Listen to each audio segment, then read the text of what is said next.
Hi everyone. Tonight we wander somewhere older than time and softer than dreams, to a place where sandals slap stone floors, candles flicker low, and the only real drama is whether Brother Oswin remembered to feed the scriptorium cat. Let's drift then into a world where the air smells mildly of wood smoke, damp wool and turnips, boiled probably. It is the winter of 1321, and outside the walls of a modest English village, snow blankets the fields like an over-enthusiastic guest who refuses to leave. Morning begins not with an alarm clock, but with an involuntary shudder beneath a linen sheet thinner than most moral compasses. Peasants, yes, our heroes of the humble, rise to meet another day of frostbitten productivity.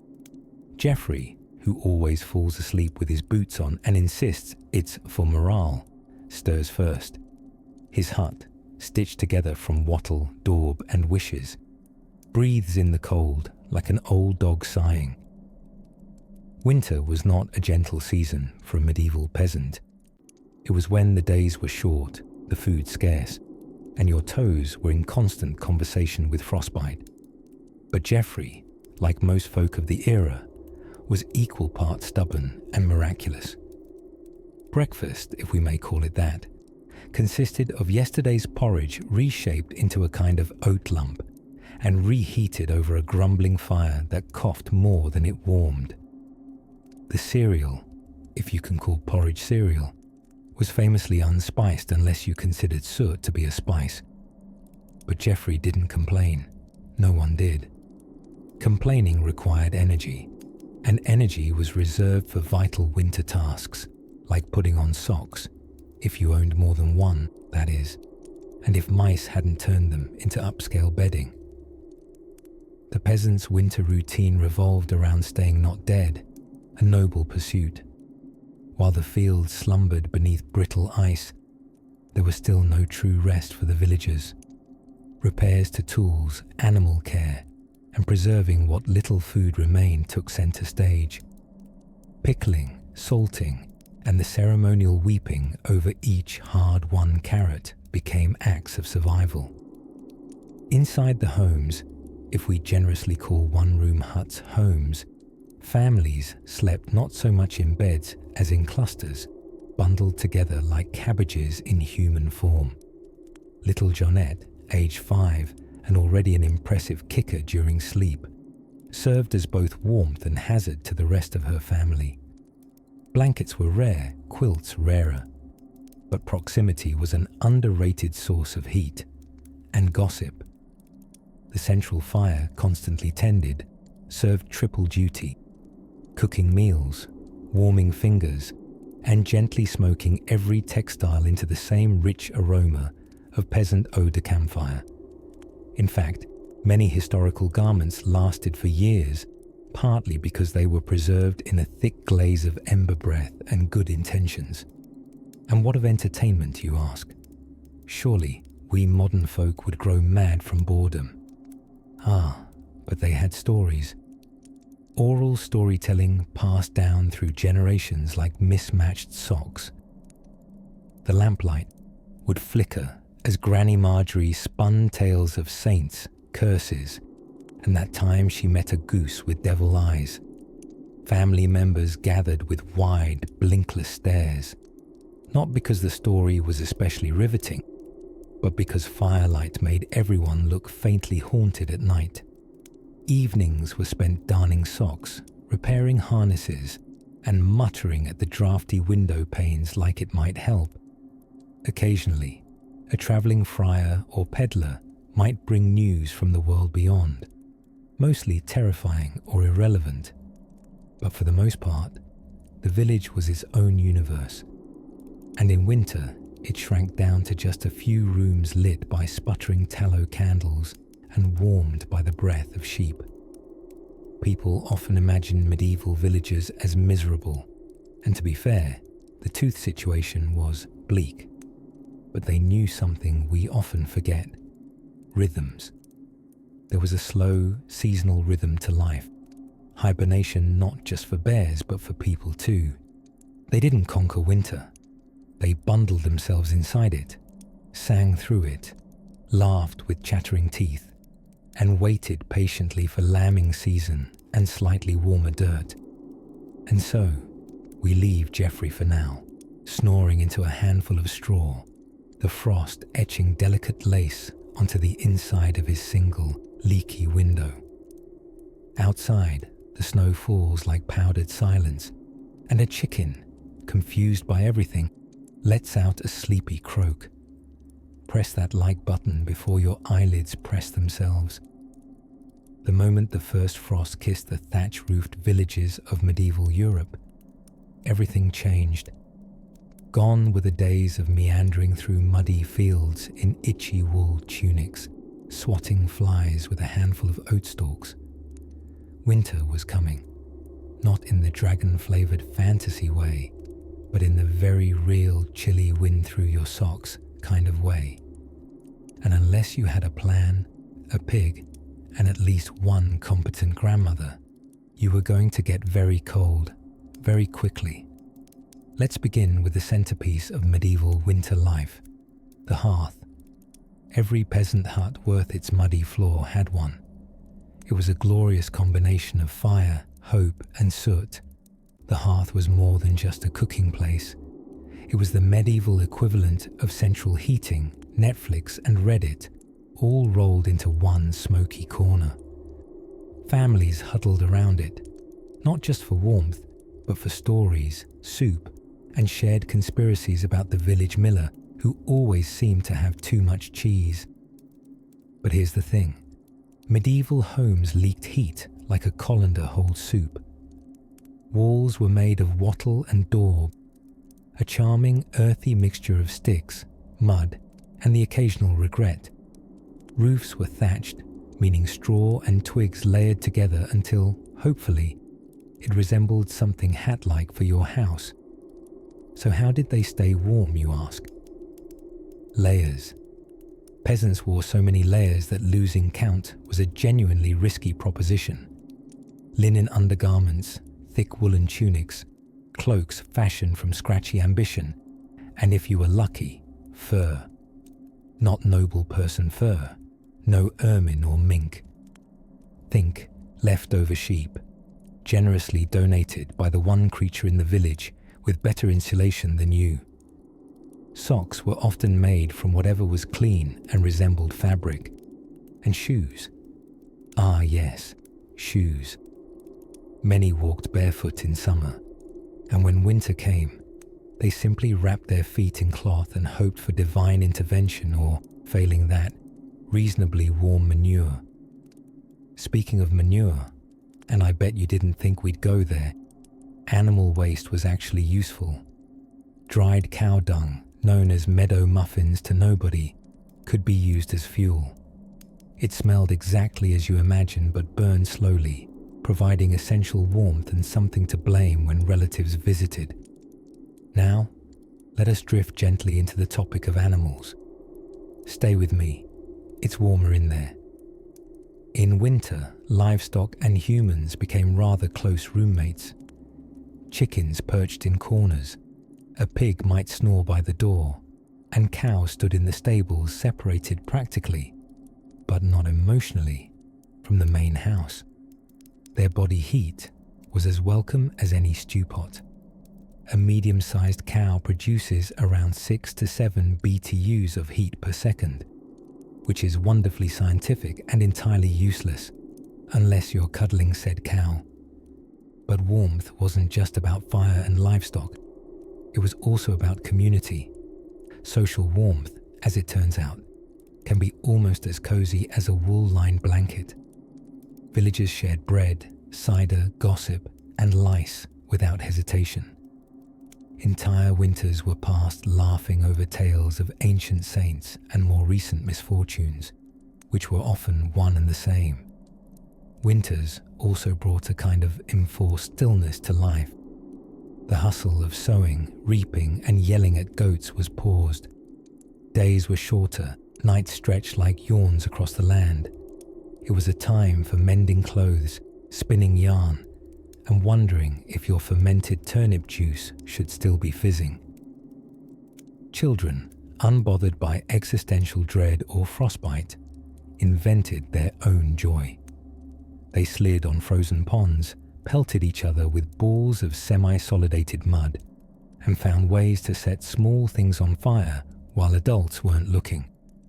Toys were simple: carved wooden animals, cloth dolls with mysterious expressions, and the occasional pig bladder inflated like a balloon. Yes, that's a real thing. History is too creative for fiction.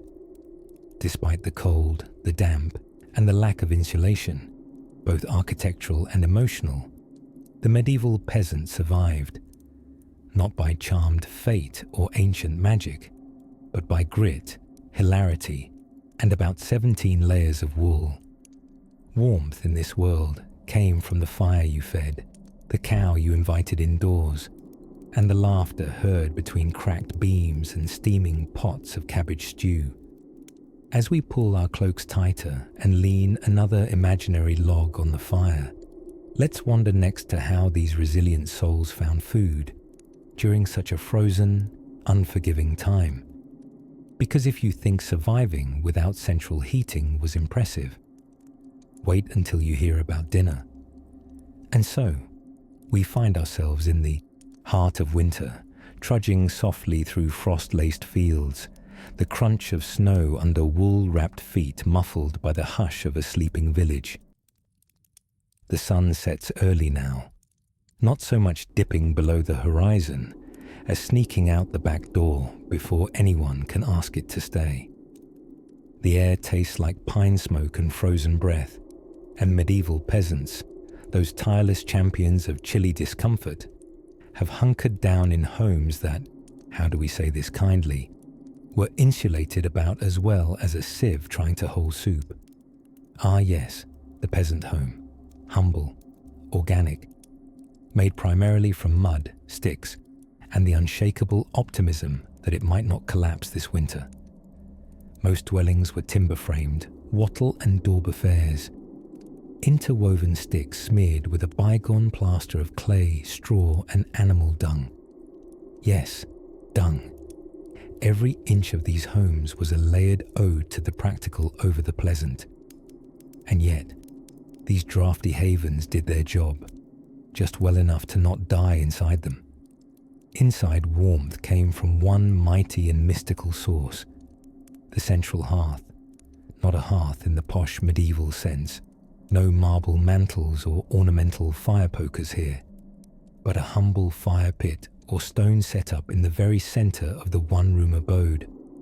A cauldron hung on a hook above the flames, eternally bubbling something brown, possibly soup, possibly yesterday's soup again, enhanced cautiously with a turnip or two that survived the frost outside. Peasants gathered close, not only for warmth, but for the nightly ritual known as not freezing.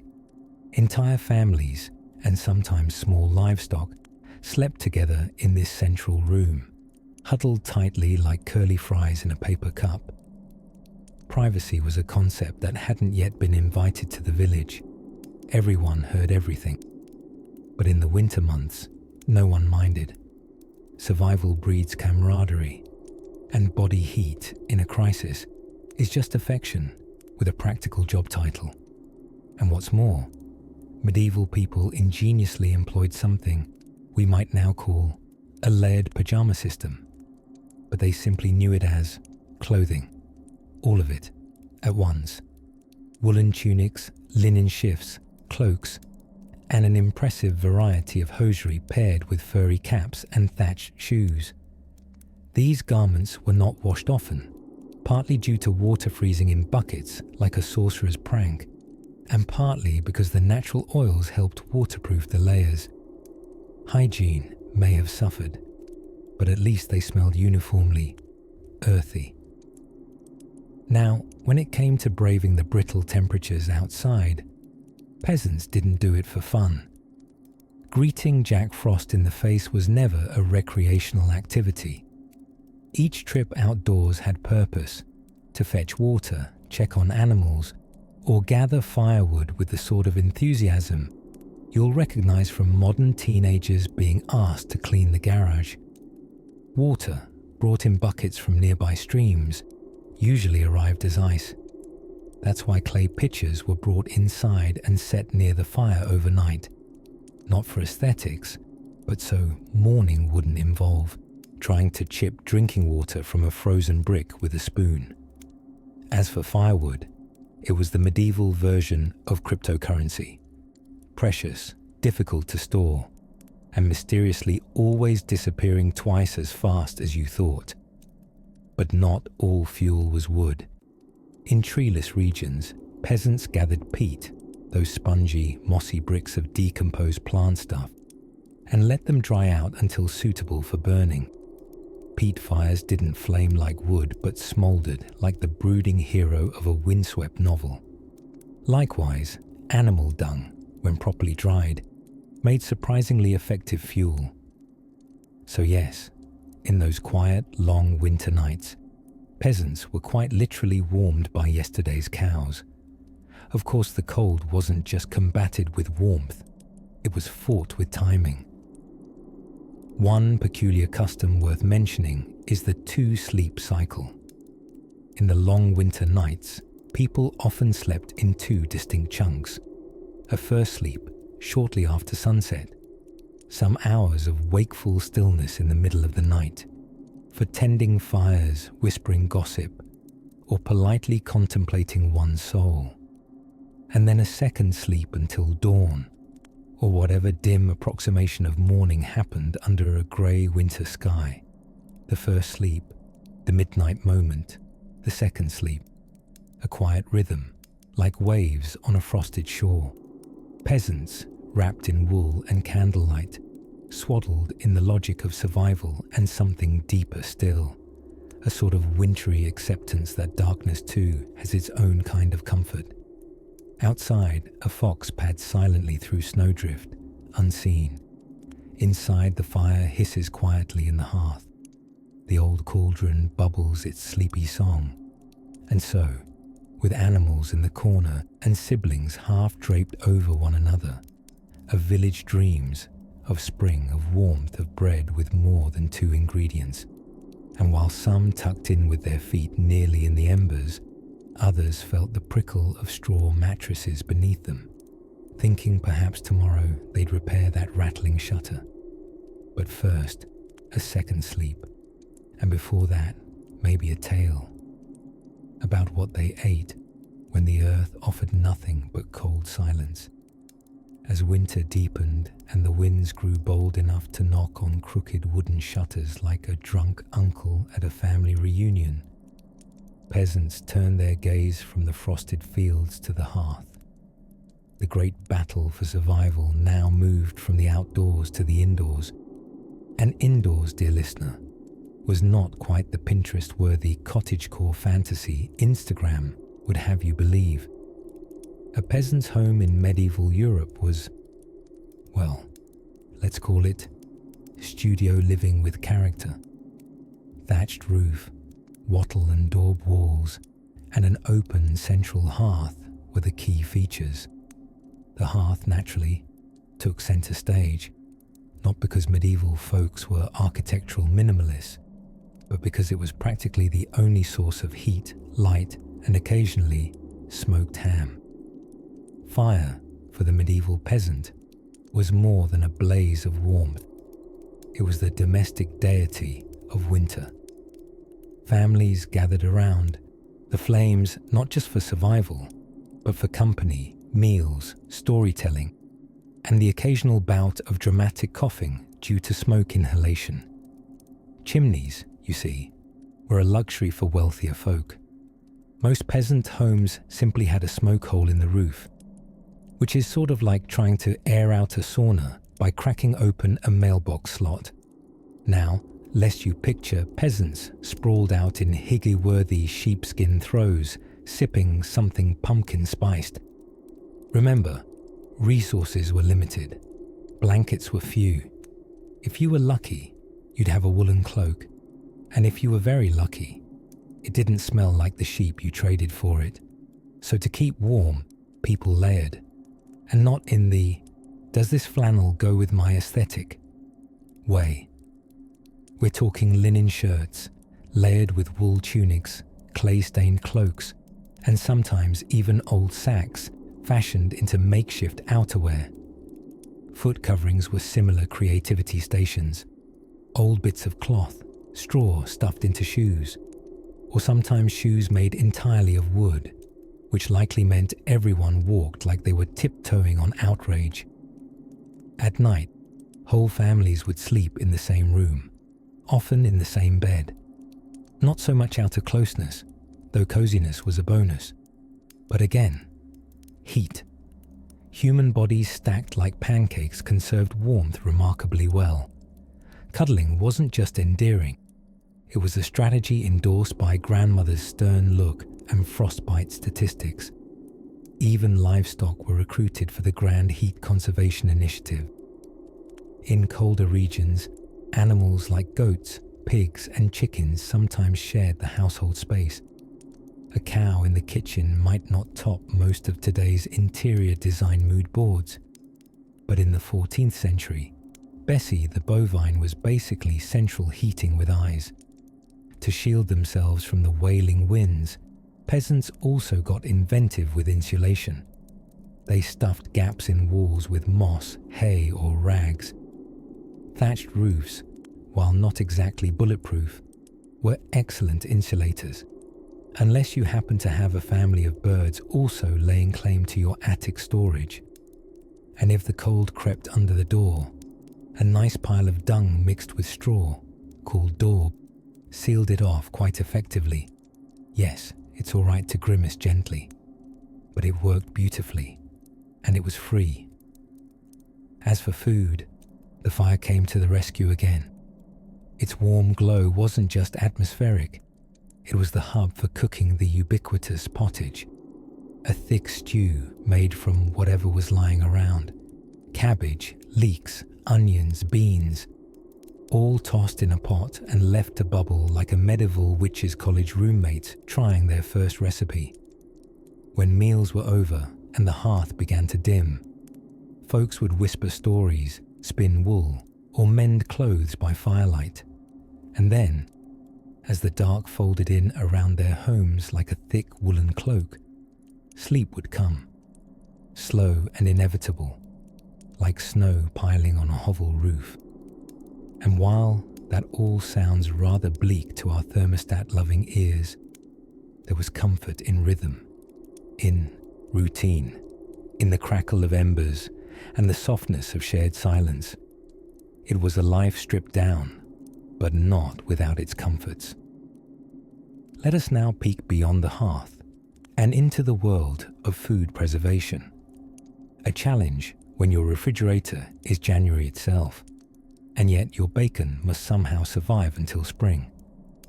The first snowfalls were a welcome sight for medieval peasants, not because they loved sleigh rides, which did not really exist yet outside of vague Viking ambitions, but because snow blanketed the world in a kind of silence that reminded them of baked bread left to rise in a warm place. If everything was buried under a silvery hush, then surely nothing too terrible could happen, at least before sunrise. Preparation, however, had been everything. By the time the first frost kissed the thatched rooftops, villagers had spent weeks, months really, preparing their homes for the coming cold.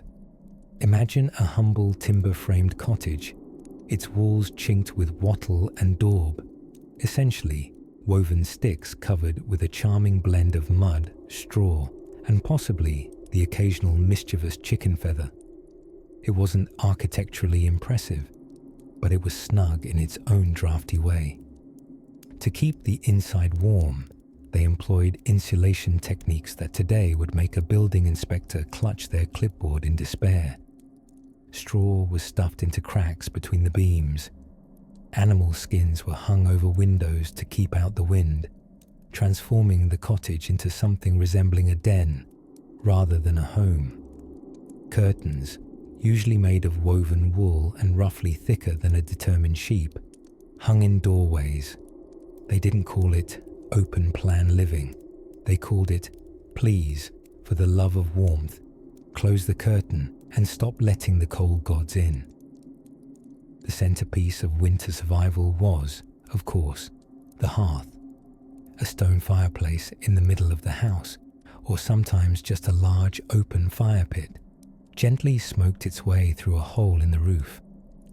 This was quaintly called a smoke hole, though the exit strategy for smoke was more of a hopeful aspiration than an architectural certainty. It was not unusual for a home's interior to have a light haze drifting near the ceiling for the majority of winter, a sort of low fog that gave everything an elegant, if vaguely cough-inducing glow. Still, the hearth was where life happened. Meals were cooked there. Warmth was coaxed from the logs like secrets from a friar at confession. Family members, and occasionally the favorite pig or goose, if it was too cold outside, gathered around the fire to toast their extremities and sip a thin broth of whatever had survived the cellar. If they were lucky, that broth might contain lentils.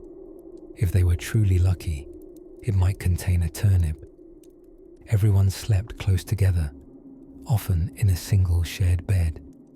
This was partly out of affection, mostly out of practicality, and occasionally because there was simply nowhere else to go. Children were excellent heating devices, and there's strong historical evidence they knew this, leveraging bedtime warmth in exchange for stories or the slightly less burnt corner of a barley cake. Clothing doubled as bedding. Woolen tunics, cloaks, and hoods were kept on even as people lay down to sleep, their breath forming little clouds in the frosty room. Mittens, when available, were less a luxury and more a prayer. And socks, oh, beloved woolen socks, sometimes knitted, oftentimes wrapped rags dreaming of becoming socks, were highly treasured. The family dog, if there was one, was not so much a pet as a thermal unit with a tail. In the darkest depths of winter, villagers sometimes turned to what they humbly called bed warming. This didn't mean romantic antics, although medieval folks were sometimes surprisingly enthusiastic in that department, but instead involved a hot stone wrapped in cloth, or a pan full of coals passed between sheets for a minute to take the bite out of the icy linen. It had a 50-50 success rate of warming the bed or lighting part of it on fire, a gamble worth taking if your toes were frozen solid. Despite all these modest comforts, there was one more powerful tool in the medieval winter survival kit: storytelling.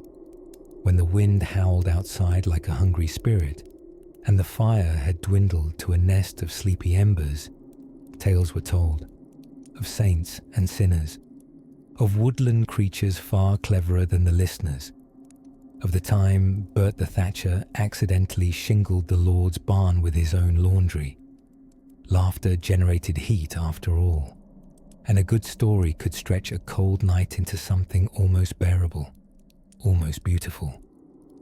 As the cottage sleeps beneath its quilt of snow and snoring, let's take a soft step toward the next part of life in the long chill, the humble medieval winter diet, best described as limited but enthusiastic.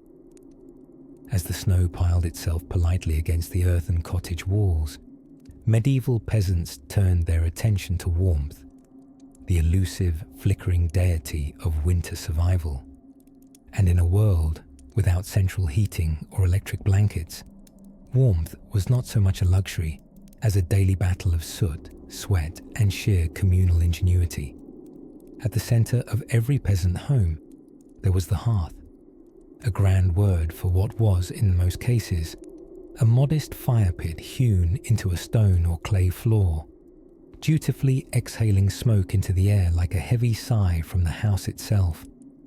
Chimneys were rare in early medieval homes.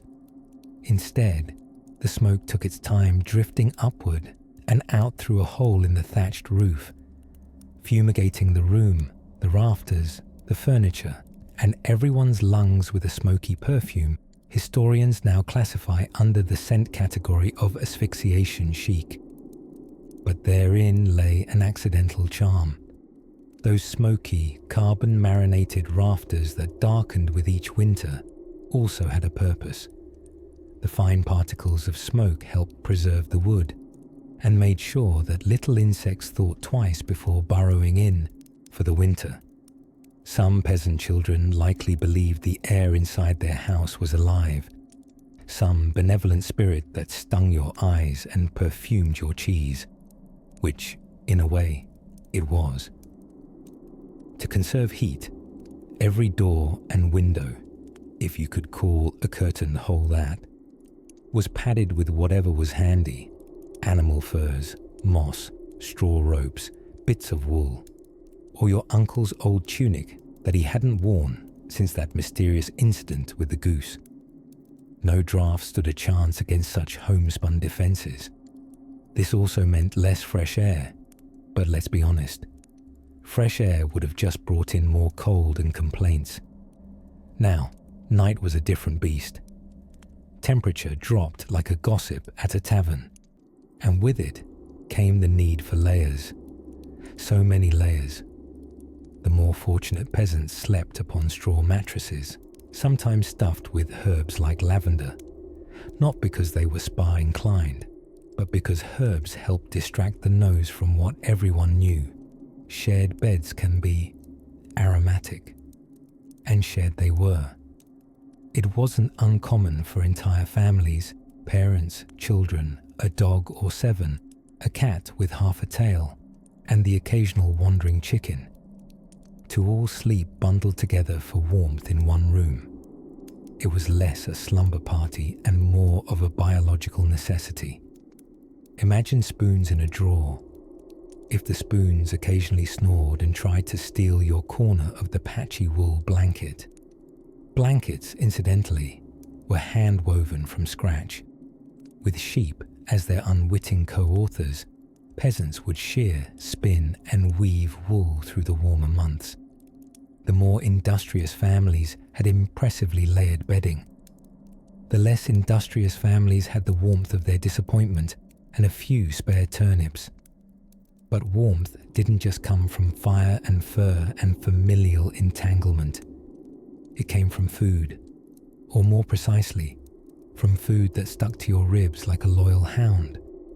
Stews were the soul of winter nutrition. Lentils, leeks, onions, anything that could simmer forever in the cauldron, which conveniently hung over the hearth.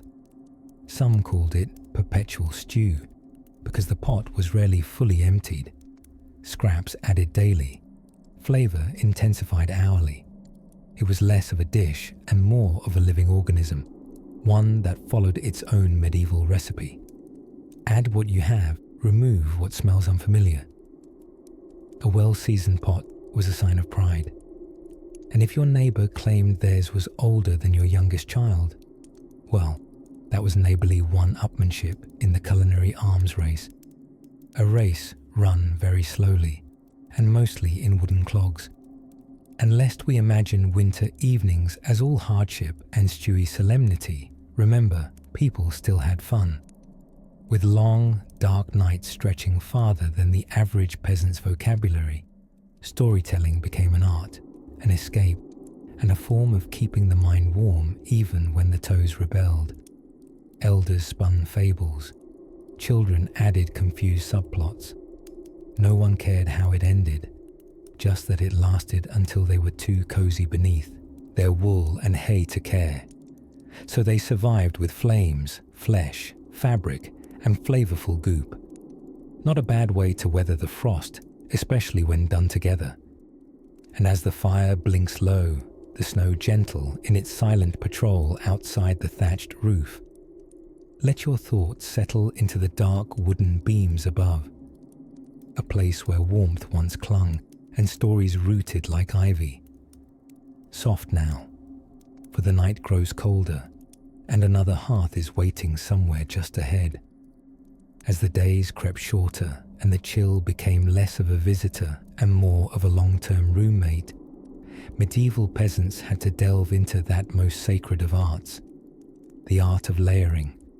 You see, while contemporary winters may call for fleece jackets, insulated boots, and heated steering wheels, peasants of the 1300s had wool, and occasionally an ingenious sense of fashion that involved wearing your entire wardrobe like a walking clothes chest. Now, wool in the Middle Ages was not your gentle merino caress. No. This was the kind of wool that could double as sandpaper, or perhaps a particularly unfriendly horse blanket. Yet, it was cherished like treasure. If you were lucky, you might own a tunic made from thick, hand-spun wool. If you were luckier still, it might have sleeves, and if fortune and an elderly aunt favoured you, a second tunic to wear over the first. Voila, medieval layering achieved. Stockings, too, were in vogue. Not sleek and stretchy, but more of the potato sack with dreams variety, held up with strips of cloth or lengths of hope. As for underwear, well, let's just say that minimalism wasn't invented by Silicon Valley. The peasantry had been going basic since 476 AD. Linen undergarments were the standard, unbleached and coarse, paired occasionally with a longer shirt, sometimes tucked, sometimes just comically billowing under all the other layers. Footwear in winter was a whole other saga.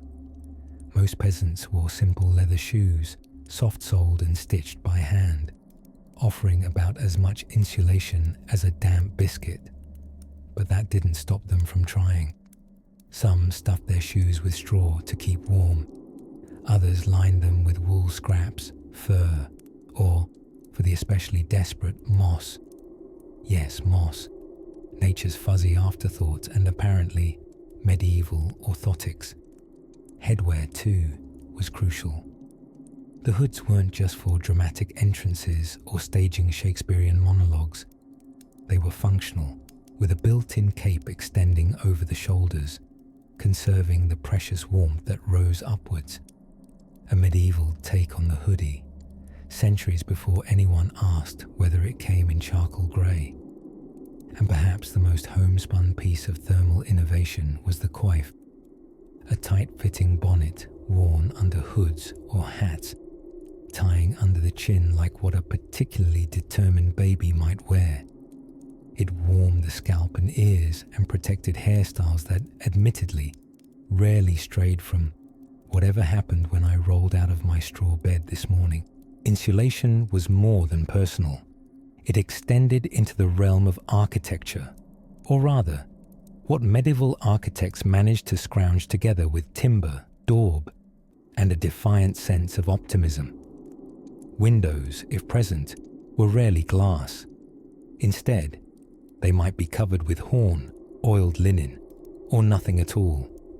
Which brings us to the next layer of insulation: livestock. Yes, in a move that feels delightfully extreme but undeniably efficient, some peasants shared their living quarters with their animals during winter. Cows, chickens, even the occasional indignant goat, cozied up in the same space, emitting enough body heat to turn a freezing hovel into, well, a slightly less freezing hovel that mooed at you in the night. Blankets, if you could afford them, were prized. Made from layers of wool or sometimes old clothing stitched together, they formed hearty cocoons in bedtime rituals that often resembled wrapping oneself like a human sausage roll. For the poorest, it might be just a cloak or even no cover at all, just a shared bed and the collective warmth of several siblings, and again, the occasional chicken. And here, perhaps, we stumble across one of the most powerful tools in the medieval peasant's arsenal: proximity, human warmth, the original heating system. Families shared beds not out of sentimentality, but out of sheer shivering necessity. Curling together under shared coverings, they tapped into the ancient, unspoken law of thermal unity. we are warmer together than apart. As frost clung to the rafters and the hoarfrost glazed the thatch, these layering rituals weren't merely practical. They were comforting routines, a way to rebel gently against the cold. A peasant's winter wardrobe wasn't about fashion or flair, but fortitude. It was the fabric equivalent of a firm handshake with nature. "You're strong," it said, "but I can wrap myself 9 times in wool and still tend to you at dawn." And so they did. Cloaked, hooded, wrapped, and moth-chewed, they greeted each icy morning with resolve stitched into every seam. And with their bodies swaddled and their spirits quietly defiant, they turned to keeping their homes warm, not with cords of firewood, which were scarce, but with older, subtler tricks. We'll wander next into the world of medieval hearths, embers, and the smoky art of staying toasty without ever turning a dial. The winds of winter, as you might expect, were not shy in medieval Europe. They prowled the countryside like invisible wolves, sneaking beneath doors, howling through the thatch, and generally making a nuisance of themselves. And yet, the typical peasant cottage, modest, draughty, and built with all the subtlety of an overturned wheelbarrow, stood its ground. Standing, in fact, might be generous. Leaning defiantly would be closer to the truth. These humble homes, often just one room and a few hopeful beams away from collapse, were built with wattle and daub, essentially woven sticks, coated in a paste of clay, straw, and the occasional cow-related surprise. Think of it as medieval insulation, courtesy of the backyard and whatever happened to be walking through it. But despite their ramshackle appearance, these cottages were surprisingly cozy once you got inside, and once your eyes adjusted to the permanent twilight. You see, many had only tiny windows, if any, covered in greased parchment or thin animal horn, to let in a disgraceful amount of daylight. Glass was for churches and lords. Peasants had no time for such luxury. Their let-the-light-in philosophy was more of a whisper than a shout. Now, once inside the cottage, you'd find the heart of all winter survival. The hearth. There was usually just one fire in the home, burning endlessly through snowstorms and frosts so severe your eyebrows might freeze in mid-expression. The hearth warmed hands, dried soaked wool, cooked turnips into submission, and illuminated the lives of those who danced around it each day like it was a minor sun. The fire, of course, dined on whatever wood could be gathered, which wasn't always plentiful. Forests were often regulated by feudal lords who didn't appreciate peasants helping themselves to timber. So families scavenged for fallen branches, dried dung, a phrase which, I assure you, smells worse than it sounds. Or, in some desperate cases, resorted to burning straw and hope. Still, the warmth of the fire travelled only so far. Beds were essential defence mechanisms against frostbite, and they were innovative in a scratchy sort of way. Most peasants shared a single bed, sometimes with the entire family. Parents, siblings, an uninvited cat, and once in a while, a chicken that hadn't been properly evicted come bedtime. To stay warm under whatever mashed pile of blankets, furs, and aging wool they possessed, people would sleep calendar style, head to foot, to maximize space and distribute warmth democratically. No matter if your brother had questionable toenail ambition, the priority was not to freeze. Clothing, you ask, worn constantly. Layers were fundamental. Nightwear was not a thing so much as wear what you're already wearing and maybe add the spare sack. No one lounged in medieval silk pajamas beside the fire drinking mulled mead. Well, someone might have, but they certainly didn't have to bundle hay each morning. or make friends with goats to earn their keep. Speaking of goats, animals often join the peasant family for the winter, not out of fondness, but survival. Bringing livestock indoors wasn't just a way of protecting them. It turned the room into a walking, bleating furnace. Imagine snuggling beneath a patched-up wool blanket, while a cow 2 feet away contributed her warm, grass-scented breath to the atmosphere. Cozy and pungent, a truly immersive experience. But don't feel too sorry. These arrangements had their own charm. Sitting close to the fire, sipping a warm brew infused with herbs like rosemary or thyme, or whatever the family herbalist aunt dwelling under the stairs could find. Trading stories or songs while the icy wind scratched at the outside walls. This was survival, yes, but it was also connection. Through huddled warmth and shared silence, families weathered more than the cold. And when the fire burned low and sleep crept gently beneath handmade quilts, they drifted into the longest nights with dreams full of spring feasts, longer days, and the delightful, fictitious hope that next winter might be a bit milder. But before dawn could peek bashfully through the parchment windows, there was another job to do, one blessed by frozen fingers and early risers. For next, we turned to the kingdom of chores that flourished before the sun. As the bitter edge of winter curled around the thatched villages of medieval Europe, peasants turned once more to their most dependable weapon of survival, togetherness. Not the kind of togetherness that involved group therapy or trust falls, but the physical, practical, and ever so cozy art of huddling. Yes, huddling. The medieval version of central heating, only noisier and often smellier, particularly when livestock were involved. Long before thermostats and electric blankets arrived to spoil us, peasants understood, with the unspoken wisdom of cold toes and colder noses, that warmth was a group activity. You see, a peasant's home wasn't the solitary, silent abode one might picture. It was a hub of warmth-seeking clutter, where people and animals alike cozied up as winter's icy knuckles rapped against the timber beams.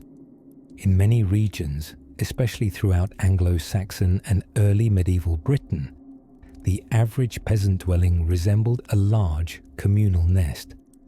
A single room, open-plan arrangement, centuries ahead of its time, constructed of wattle and daub walls, topped with a thatched roof that housed not only straw, but a host of stowaway mice with impeccable timing.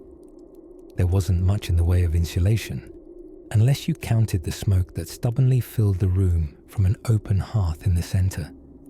The hearth was both the warm heart of the house and the prime employer of family coughs.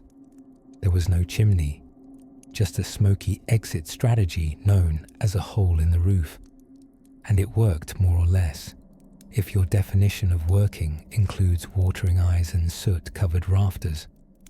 Now, you might think fireplaces were for the elite, but oh no. Even peasants had their flames, however modest. Gathering kindling was a daily ritual. Twigs, peat, dried dung, nature's awkward bouquet. Fires were kept burning not for show, nor for atmospheric mood lighting, but because restarting them in frozen dawns was tough work. Children, nimble and expendable in the eyes of winter chores, were tasked with keeping embers alive, which gave us the medieval version of Don't Let It Go Out, more desperate than poetic. At nightfall, when the farm work fell away and the sun slipped behind a curtain of icy mist, peasant families retired not to bedrooms, but to bed corners, communal beds piled with straw mattresses, cloaks, tattered wool, and sometimes relatives. Privacy was mostly mythical. Imagine sleeping shoulder to shoulder with your entire immediate family, a few extended members, and a goat named Gertrude, who refused to leave once she found your feet particularly delicious. You see, animals weren't just food or farm hands. In winter, they were warmth donations. Chickens nestled near ankles. Sheep parked themselves like fluffy footrests. Cows would generally stay in their own stables, but some households brought a prized milker inside on especially frigid nights. This arrangement was awkward, certainly aromatic, but undeniably effective. The body heat of just one cow could nudge the entire room's temperature up by a degree or two, which might not sound like much until you're counting your fingers to make sure they haven't fallen off. Clothing, too, became part of the bedtime ritual. Not removed, mind you, added.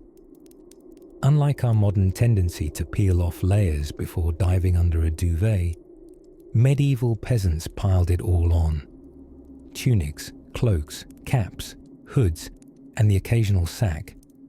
It wasn't unheard of for people to sleep fully dressed for days on end, especially if the winter wind was turning the world outside into a scene from a snow-globed nightmare. And then, of course, there was storytelling. With frozen fields and shortened days, the evening hours were filled with tales, often spun by the eldest members of the household, whose voices crackled like firewood, and whose memories were only slightly exaggerated with each telling. Legends of saints and selkies, lost kings and stubborn turnips were passed down across generations, nestled in the folds of fleece and flickering firelight. These old stories performed double duty.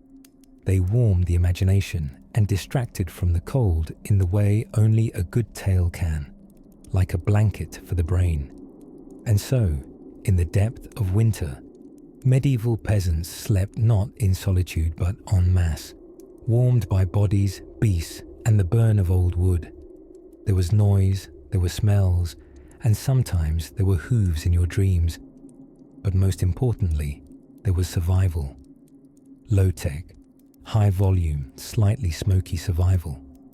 Now, as the hearth crackles lower and Gertrude the goat settles her chin on your ankle, it's time to drift into the next sleepy scene, where even in the coldest reaches of the calendar, hope, and maybe just a little fermented cheer, can still be found. As the frost grew thicker upon the shutters and the thatched roofs turned to sugar-dusted marshmallows, medieval peasants found themselves facing the true test of winter, staying fed without the help of nature's refrigerator. Because while we modern-day folk might grumble when the fridge light goes out, our medieval ancestors faced the seasonal crisis of food preservation with a creativity only slightly tinged with desperation. Let us slip now into a candle-lit cottage, where a burlap sack of turnips sits quietly in the corner, like a stoic guest at a winter wake. Stored root vegetables, turnips, onions, parsnips, and the noble cabbage were the culinary heroes of the cold months. They didn't require much attention. In fact, they were happiest when ignored. As long as they were kept cool and dry, preferably buried in cellars or tucked into mounds of straw, they could last through many bleak, sunless weeks.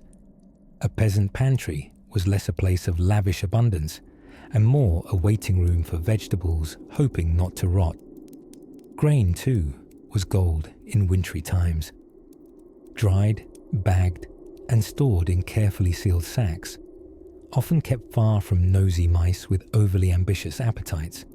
Flour and oats could serve up endless variations of porridge, pottage, or, on a truly festive occasion, bread.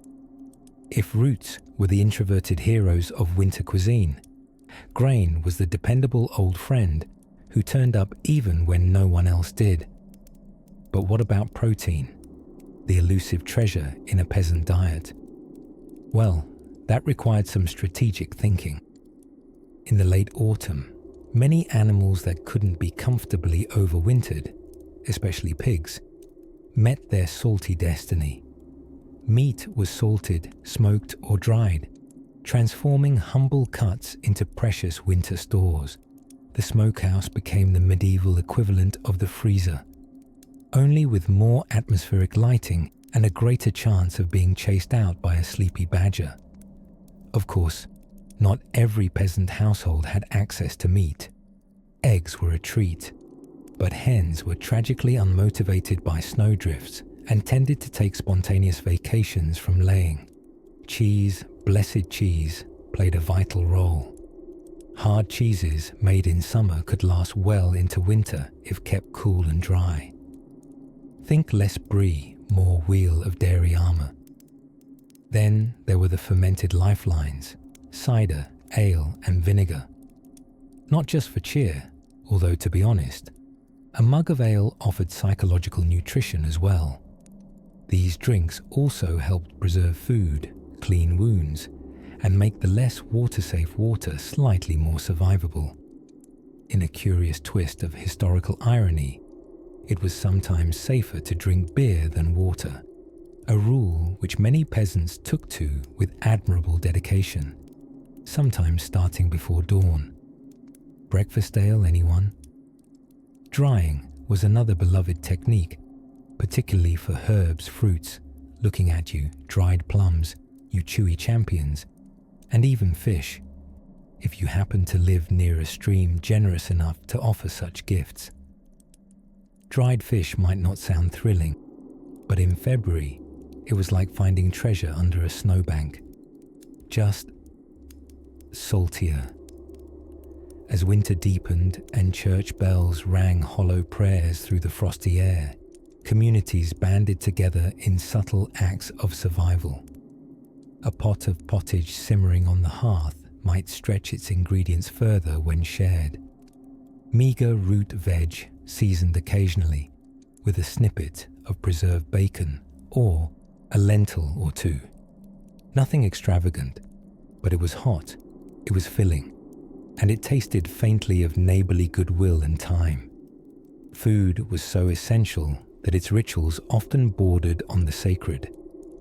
Blessings were spoken before meals not just out of devotion, but profound gratitude. Passing around a shared hunk of coarse bread was a communion of thanks, even if the crust could chip a tooth. Hunger was a winter guest too, always lurking, so provisions were treated cautiously, carefully weighed, sparingly used, and sometimes hidden altogether from adolescent sons with fast hands and faster appetites. Thus, the harshest winters became a season of quiet culinary alchemy, where peasants, with little more than cellars, salt, and gumption, turned scarcity into survival. The windows frosted, the fire sputtered, the children burrowed beside the hearth like soft-limbed squirrels, and supper, thin, steaming, familiar, was served. And while the pantry shelves grew lighter, so did the evenings eventually. But life in winter was not just about what was eaten, but how it was shared. In the next cozy flicker of our tale, we'll poke our curious noses into the peasant hearth itself, the crackling heart of the home, where turnips became tenderness, and the cold was kept at bay with little more than a flame and a story. Now we drift gently down into the murky mist of sanitation, or rather, the medieval peasant's unique and rather fragrant approach to it. Let's begin with this quiet fact. Winter may have muted the chaos of medieval life, but it did nothing to mute the smells. In fact, the season gave them time to ripen like an ill-planned cheese left near a hearth. Snow, you see, was deceptive, clean on the surface, devilishly deceptive underneath. And if you stepped into a frozen latrine pit disguised by a fresh snowfall, well, you'd become one with the landscape in ways truly profound. For the peasant, managing waste during the colder moons was a matter of survival, dignity, and a strong constitution. Thankfully, medieval folks were nothing if not, shall we say, resourcefully rustic, lacking modern plumbing or even the notion of you. They turned to chamber pots, lovingly known as the household's least glamorous item. These were often just ceramic bowls kept under the bed, placed there presumably to keep things cozy between one's feet and destiny. In the dead of night, with snow heaped along the narrow window ledges and the wind rattling the shutters like a hungry banshee, there would be no stumbling shoeless through frost to visit the communal privy. No thank you. That was a luxury for the brave and the profoundly regular. Instead, their nightly offerings would be discreetly placed into the chamber pot, which in the morning might be tossed out the door, perhaps with a customary shout of "Gardez-l'eau," which anyone unfortunate enough to be passing under the window would learn, rather moistly, meant something akin to "heads up," a historic form of street cleaning combined with open-air biology class. Now, this effusion of rural efficiency wasn't all bad news. The waste, in its more aged form, had a secret second career as fertilizer. That's right, human waste might rejoin the great circle of peasant life in the fields come spring. Composting, but with a medieval flair. Truly, sustainability begins with knowing where breakfast goes. Interestingly, cold weather helped conceal the pong. A frozen dung heap smells far less ambitious than a steaming summer pile. So while the yard slowly transformed into a crunchy patchwork of discarded ash, muddy straw, and questionable lumps, it was, relatively speaking, the scent of survival. But waste wasn't just about chamber pots and chilly surprises. Ash from the hearth was a humble hero of the winter household. It was sprinkled across slick paths to reduce slipping and could help cover the more sensitive byproducts of bovine digestive processes in the barn. Ash also soaked up moisture, deterring pests, and occasionally made itself useful in homemade soap. Peasants weren't wasteful. They were frugal alchemists, turning foul into functional. Speaking of soap, yes, they had something that resembled it. Made from animal fat and wood ash, it wasn't likely to win any lavender-scented awards, but it worked, mostly. Still, in winter, baths were not a common event. Water froze after all, and heating a large tub took enough firewood to deforest an entire elf kingdom. Instead, peasants relied on dry cleaning of the medieval kind, rubbing themselves down with cloths, brushing their hair with tough-toothed combs, and generally hoping body odor was a shared experience rather than a personal failing. But here's a curious and cozy thought. Medieval rural homes weren't perfectly sealed.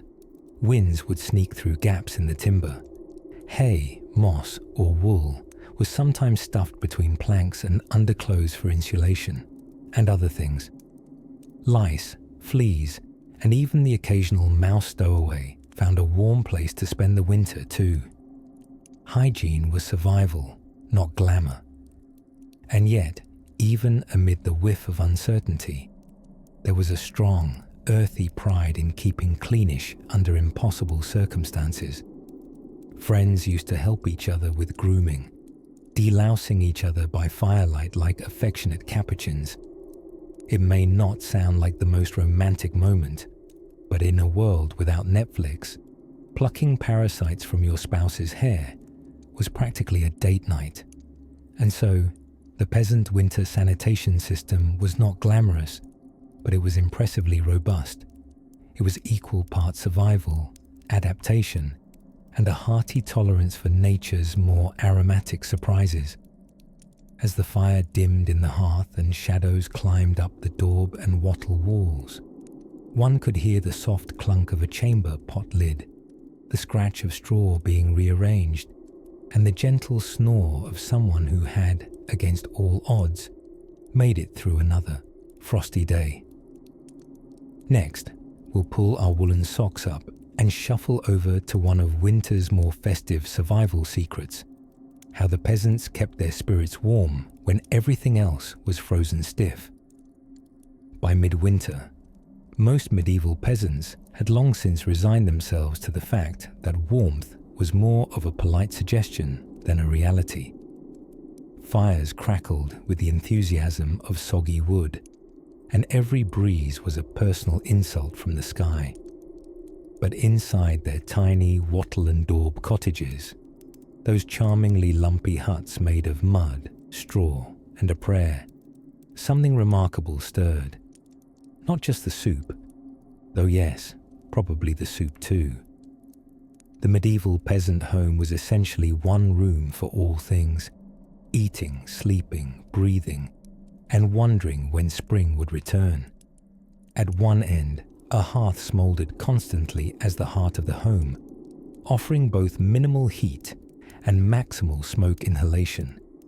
Chimneys, you see, were not standard until the late Middle Ages, so the smoke was expected to politely exit through a hole in the roof. It rarely did, but peasants were nothing if not clever in their resourceful way. In the absence of central heating, they invented layers. Not the fashionable kind, unless burlap becomes the next big thing, but practical, scratchy layers. Wool, linen, and every spare bit of cloth was wrapped, layered, and occasionally shared, like a communal blanket passed from one person to the next. Children might be swaddled like medieval sushi rolls, tucked tightly for warmth and perhaps a bit of psychological insulation from the endless grey. Then there were the beds, or bed, singular, in many households. A shared mattress stuffed with straw and laid on the floor or between roughly hewn wooden sides. It was far from luxurious, unless you enjoy splinters and the faint rustlings of mice exploring beneath you. But it was warm, or rather, it might become warm eventually, with enough bodies crammed together like overcooked turnips in a pot. In fact, communal sleeping arrangements weren't just about saving space. They were a survival tactic, a human radiator of sorts. Children, parents, the occasional elderly grandparent, and sometimes, unapologetically, the family pig, yes, the pig, might all huddle together. Not out of sentimentality, though pigs make excellent listeners, but because pigs are walking blankets that snort. And let us not forget the art of insulating oneself with food. Peasants relied heavily on thick gruels, pottages, and breads made from grains that defy classification as edible today. Barley, rye, and oats were standard, baked into heavy loaves or boiled into stews that practiced patience better than flavor. In midwinter, the meals were monotonous but warming. If you have ever eaten something simply because it's hot and you're cold, congratulations. You've achieved a peasant's culinary mindset. On particularly cold days, entertainment took the form of storytelling, partly to distract from the frostbite, and partly because nothing warms a room like laughter and a healthy dose of superstition. Tales were passed down and exaggerated beautifully. Stories of saints performing miracles, mischievous fairies stealing milk, and ghosts knocking over buckets were repeated with gusto. Did the stories make the air any warmer?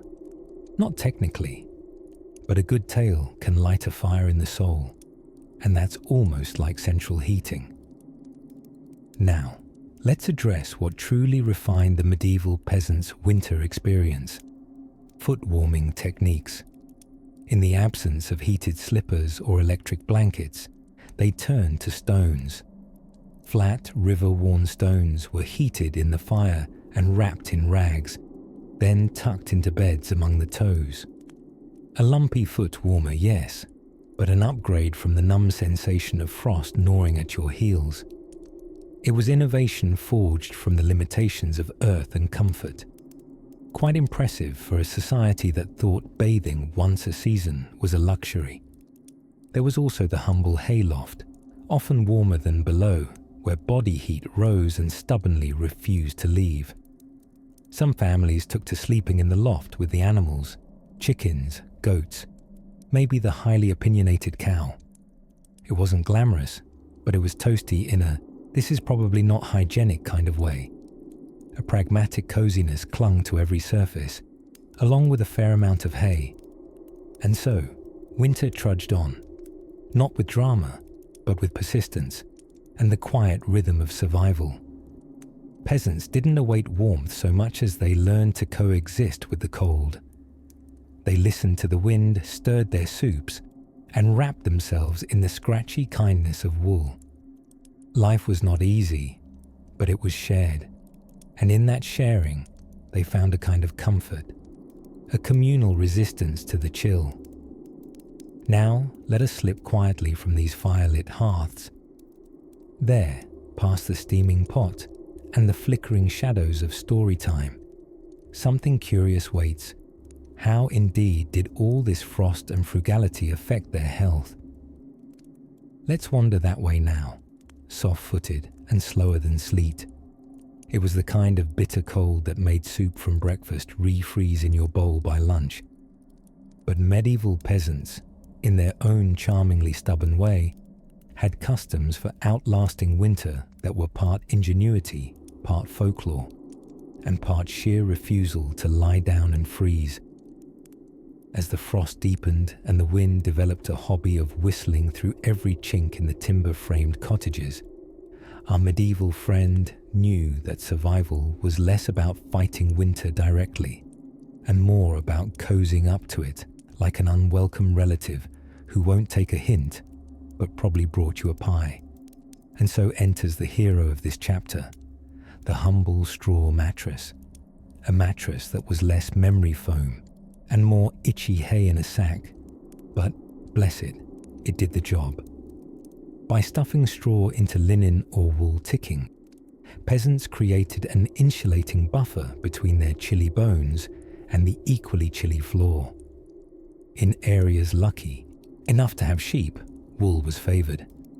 Of course, if you had access to anything with fleece or feathers, sheep, goats, the occasional haughty chicken, not only would your bedding be warmer, but so would your lap. And so was born the winter tradition of bed sharing. Now, before you raise a scandalized eyebrow, know that this wasn't some medieval version of a romantic ski chalet.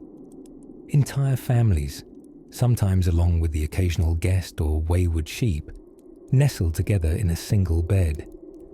Body warmth was your only central heating, and modesty gave way to common sense when temperatures dipped low enough to scare the fire back into the hearth.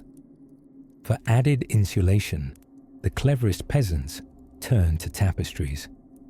Not the glamorous, unicorn-filled kind that hung in castles, but rather thick, wool-woven hangings, some embroidered, some not, that were nailed or tied to the walls inside their cottages.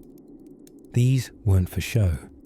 They were essentially medieval thermal curtains. Bit by bit, they softened the wind's whistle outside and muffled the night's creeping chill. But even with straw-stuffed mattresses and homespun wool walls, there was the morning battle to face, getting out of bed. These were the kinds of mornings that made a person question whether being vertical was truly necessary for productivity. Roosters crowed self-importantly just outside the door, unaware that their audience had chosen to stay burrowed under the blankets for 5, 10, maybe 20 minutes longer, or until food was mentioned. And what was for breakfast, you ask? Often, a warm porridge of oats or barley, cooked low and slow over coals banking from the night before. If you were lucky, there was a knob of butter, maybe a splash of milk, and if you lived near an orchard, or had stolen something from your future self during summer storage, a diced apple. Sometimes, they even had a dusting of dried herbs or a spoonful of thick honey. It wasn't haute cuisine, but it hugged your insides like a woolen sweater in a bowl. Then, of course, there was winter craft work, when the ground wouldn't grow crops and the wind wouldn't grow quiet. People turned their hands to cottage industries, spinning wool, mending tools, making rushlights. Peasants became artists of survival, weaving functionality into every idle hour. Even children might be tasked with carding wool or twisting yarn, their hands gaining skill and calluses in equal measure. In the evenings, with the fire dying down to murmurs of orange, families huddled close not for drama or entertainment, but for storytelling. Oral tradition was the Netflix of the ages, with tales of saints, devils, wayward princes, and deeply confused dragons taking center stage. Grandparents became bards, mothers and fathers added flourishes, and by the fourth or fifth retelling, the goose had definitely grown antlers and started juggling pine cones. They say tales told in winter echo longer. Maybe it's the stillness of the snow outside, or the way darkness makes every voice seem deeper. Or maybe it's just that when the world slows down, the human heart leans in closer. By firelight and straw, with bellies full of barley and heads full of stories, medieval peasants weren't just surviving winter. They were doing it with a sense of purpose, community, and, now and then, a wonderfully inappropriate riddle. Under a roof of thatch and stars, another night gently closed in. And soon, as the moon continued her quiet patrol across the icy sky, we'll slide even deeper into the quiet charms of peasant wintertime, whittling our way gently into the next moment of survival, warmth, and folkloric mischief. As the icy clutch of late January tightened its fingers around the countryside, life in a medieval village didn't come to a halt, though it did somewhere between a slow crawl and a resigned sigh. Picture a snow-covered hamlet, roofs blanketed in white like dollops of overly confident porridge, and smoke curling lazily from chimney tops into the pale grey sky.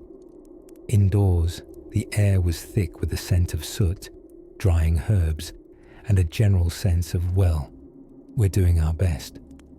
By now, provisions stored from autumn were being eyed with cautious optimism. That massive wheel of cheese hung in the rafters, now reduced to a suspicious little sliver and the memory of better times. The root vegetables in the cellar, still there, though looking increasingly philosophical, as they aged into a strange kind of wisdom only turnips can possess. To survive the soul-chilling damp and that persistent nose-drip cold, peasants had several key strategies. First and foremost, clustering.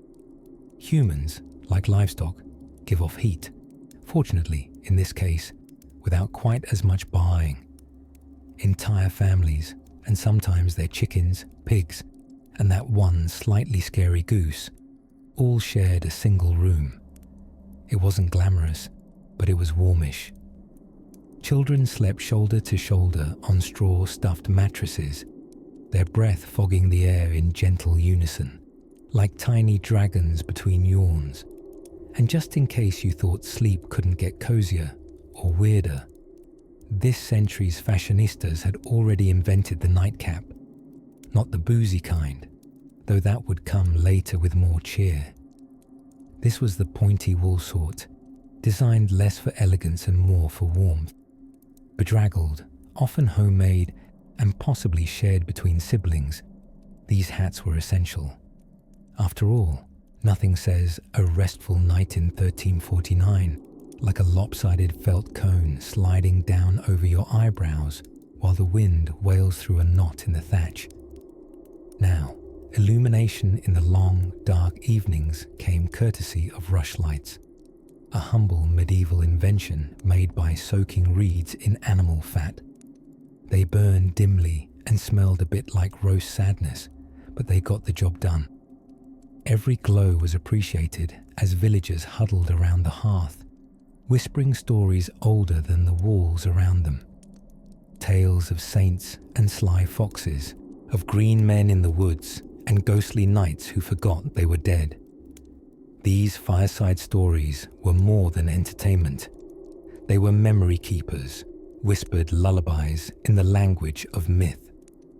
Evenings were often passed in quiet tasks, mending clothes by firelight, weaving baskets, or making wooden spoons so that each child could stop accusing the others of hogging the good one. And believe it or not, even in the freezing months, duties continued outdoors. Someone had to check on the livestock, break the ice on water troughs, and make sure the chickens weren't plotting a coup d'etat. There was a certain grim poetry in it, fogging your breath on a cold morning, shovel in hand, wearing a cloak made from what could generously be described as 3 squirrels and a dream. Diet in these times was humble, repetitive, and, how shall we say, fibre forward. Pottage remained a constant, a thick stew of grains, root vegetables, and whatever else hadn't yet grown mold colours not found in nature. If you were lucky, there might be bits of bacon fat to season it. If not, well, you could always chew contemplatively and pretend. And here's a delightful little wrinkle: the communal bread oven. While most homes lacked their own, villages often had a shared oven, tended by a designated person who was either extremely responsible or just very good at yelling when your loaf was burning. Baking bread wasn't just survival, it was a social event. As floury bundles were slid in on long paddles, gossip flowed freely. Who had a new baby, who might be cursed, and who keeps singing Gregorian chants at midnight near the well? Spoiler, it was probably old Martin again.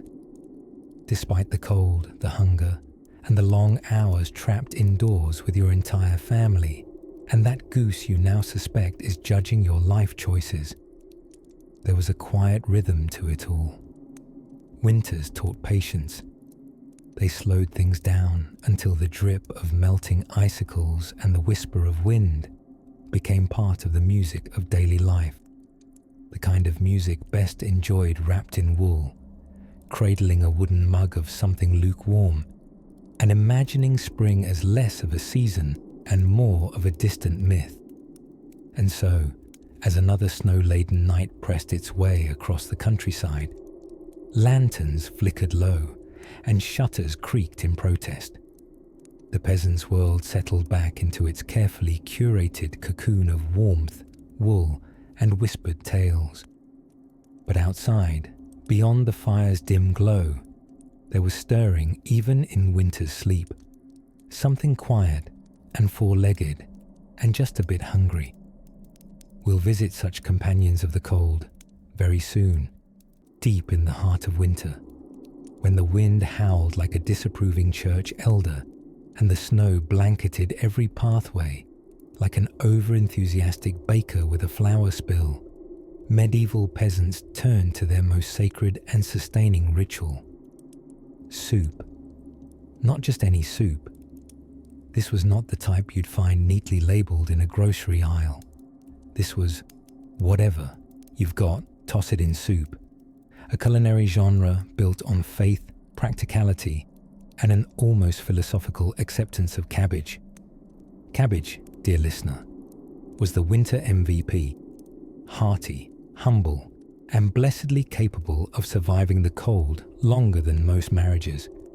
Now, the making of soup in winter was not merely a matter of hunger, but of survival, breath control, and planning worthy of small-scale chess warfare. Fuel was precious. Firewood had to be rationed like medieval gossip, only shared when it counted. So the fire remained lit for brief periods, just long enough to heat the cauldron and chase away the icicles forming in one's moustache. In homes where the hearth was the undisputed monarch of warmth and life, the cauldron hung like a knight's helmet on a hook, ready to receive whatever scraps the week had left behind. Turnip ends, dried peas, stale bits of black bread, a single carrot doing its best impression of an aristocrat. Occasionally, there might be a bone from Sunday's feast, boiled and rebubbled until even its ancestors were flavouring the broth. Fermentation also played a role in the peasants' gastronomic sorcery. Kraut, sour milk, and ale not only kept better in the winter, but also provided some much-needed zest to a palate routinely assaulted by boiled roots. And as they gently stirred the pot, sleepy from the heat and the effort, peasants told stories of saints, of spectral hounds, and of that one time John from 2 cottages over claimed to see a goose lay an egg that cracked open mid-air. But let's not paint too bleak a picture. Winter had its charms. It was, after all, the season when folks gathered a little closer and feuds cooled off, both metaphorically and because it was simply too cold to sustain rage. Feuding required energy, and energy was better spent huddling, mending socks, or carving spoons with passive-aggressive detail. Speaking of warmth, you might be wondering how feudal folk stayed even remotely toasty when snow crept into every crevice like a nosy neighbour. The answer, in part, was layers. So many layers. Peasants looked less like fashion victims and more like sentient bundles of wool and linen with boots. Tunics atop tunics, cloaks as thick as optimism in springtime, and hoods pulled low like a woolen promise of anonymity. If you were lucky, and by lucky, we mean not yet dead from lice-related drama, you could line your garments with sheepskin or squirrel, depending on the size of your beast and the limits of your dignity. Animals were invited indoors, not for companionship, mind you, but for body heat. Chickens nested under benches. A goat might sleep near the fire, gently judging you. Pigs, despite their smell, were especially warming and had the additional benefit of dissuading robbery by texture alone. They also employed something called a bed midden, which sounds like a fantasy term for a magical relic, but was, in fact, a messy but effective solution to not freezing at night. Straw, stuffed into mattresses and changed only occasionally, or when politically appropriate, provided insulation. Fleas came complimentary, and in the quiet mornings, those pastel-hued hours of frost and fog, peasants found strange poetry in routine.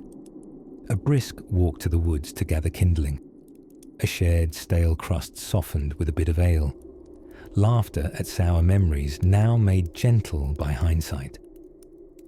Winter was a teacher, imparting lessons in thrift, ingenuity, and the curious way a cabbage, boiled 4 nights in a row, could start to taste like legacy. So yes, winters were harsh, but not without wisdom. And in the crackle of the fire, in the hush that followed a shared tale, in the soup that tasted slightly more delicious because it was all there was, they found not just survival, but a kind of quiet triumph. As the frost rimed the window's edge and the wind began another round of its ghostly whistling, one more secret of medieval warmth awaited discovery. Not in the soup pot, but under the bed. Or perhaps inside it. Let's take a peek. As the frost tightened its grip and the wind rattled the thatched eaves like a particularly irritable goose, it became clear to the medieval peasant that there was one more profoundly important winter survival skill they had to master: the fine art of doing absolutely nothing, productively. Some called it resting. Others called it waiting for winter to stop being rude. In more official terms, scholars now refer to this season of semi-hibernation as winter dormancy. But to our frostbitten friends of the 14th century, it was simply a time when the world slowed down to the speed of soup.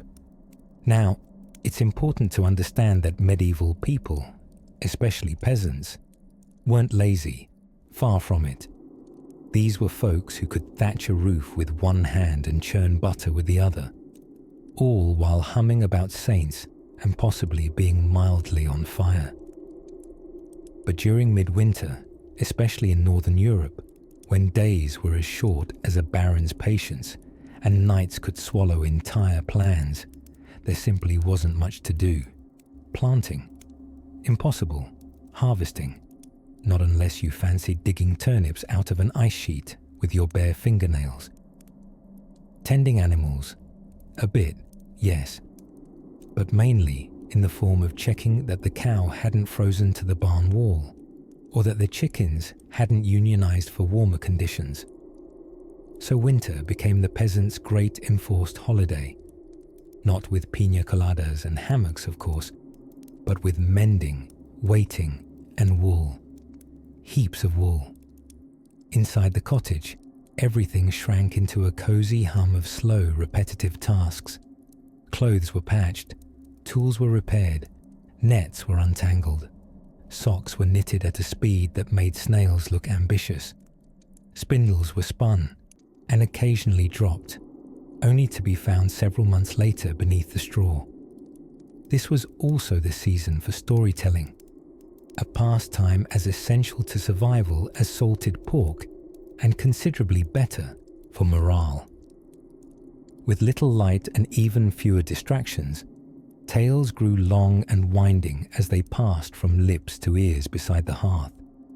Stories of saints, local ghosts, and donkeys with suspiciously good grammar. From these flickering flames of oral tradition came everything from family lore to the exaggerated tales of how Grandpa fought off a snowstorm with only a spoon and his sheer disappointment in the weather. And then, of course, there was sleeping.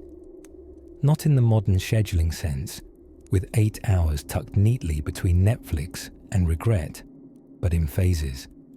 This curious thing we now call segmented sleep was once entirely normal.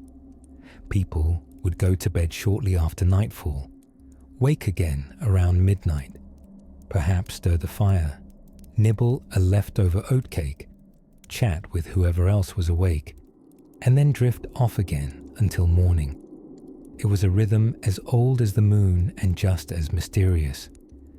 This middle-of-the-night interlude was also when people might chat quietly with a spouse, tend to prayers, or even sneak out for, shall we say, flirtatious rendezvous across the snow. You didn't hear that from me, but let's just say that not all snow angels were entirely innocent.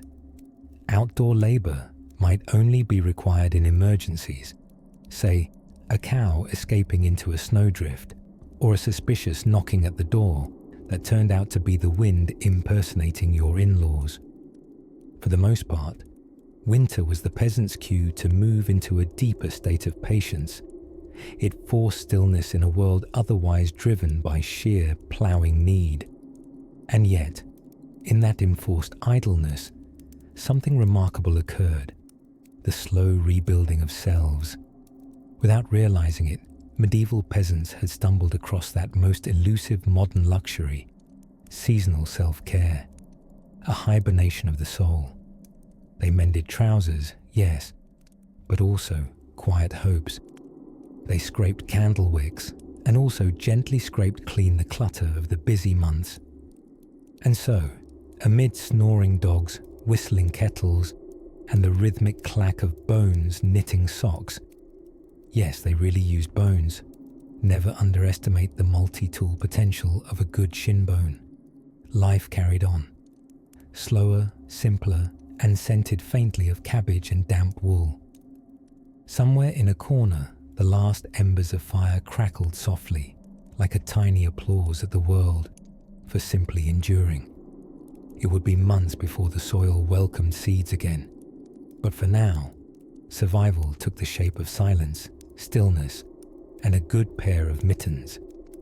And as the days began, slowly, to inch their way back into the light, peasants stirred from winter's cradle, a little stiffer, but no less determined. Now, in the faint creak of the beams overhead and the sleepy breath of the fire, a question stirs.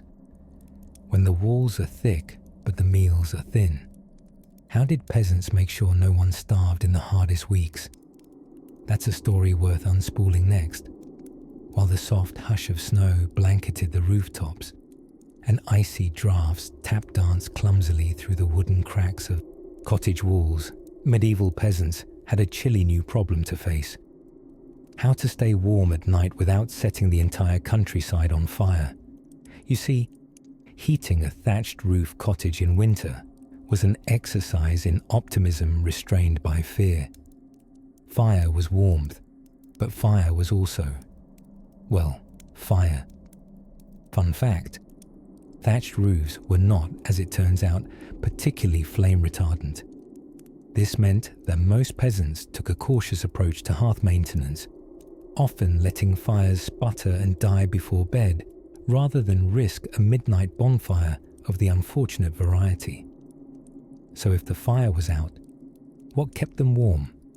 The answer, dear dreamer, is layers, and I do mean layers. Medieval peasants practically invented the concept of bedtime burrito wrapping. Wool cloaks, tunics that smelled of sheep and potato stew, hand-stitched socks, often a left-foot only situation, as the right ones disappeared with mysterious regularity, and layer upon layer of coarse linen. One might even sleep in one's daytime clothes to avoid the shock of morning air, which could sneak its icy fingers down one's back like a ghost with a grudge. And then, of course, there was the bed itself, or, well, something bed adjacent. The lucky households may have had a wooden bed frame stuffed with straw, feathers, or hay, typically bound into a tick, which was a kind of lumpy mattress bag. These beds were a mix of cozy and crunchy, like if you made marshmallows out of pine cones. In harsher winters, families would even sleep together in one bed to pool body heat, an arrangement that might sound charming until little Tom starts kicking in his sleep and Grandpa starts reminiscing about the warm winters of '91 for the 5th time. Humble folk made do with what space and resources they had, and that included animals. Yes, the family cow might lend more than milk in these freezing nights. It also doubled as a source of radiant bovine heat. Chickens fluffed beside the hearth, pigs snuffled in the corner, and occasionally everyone just leaned in and accepted that winter had turned their home into an odd-smelling petting zoo.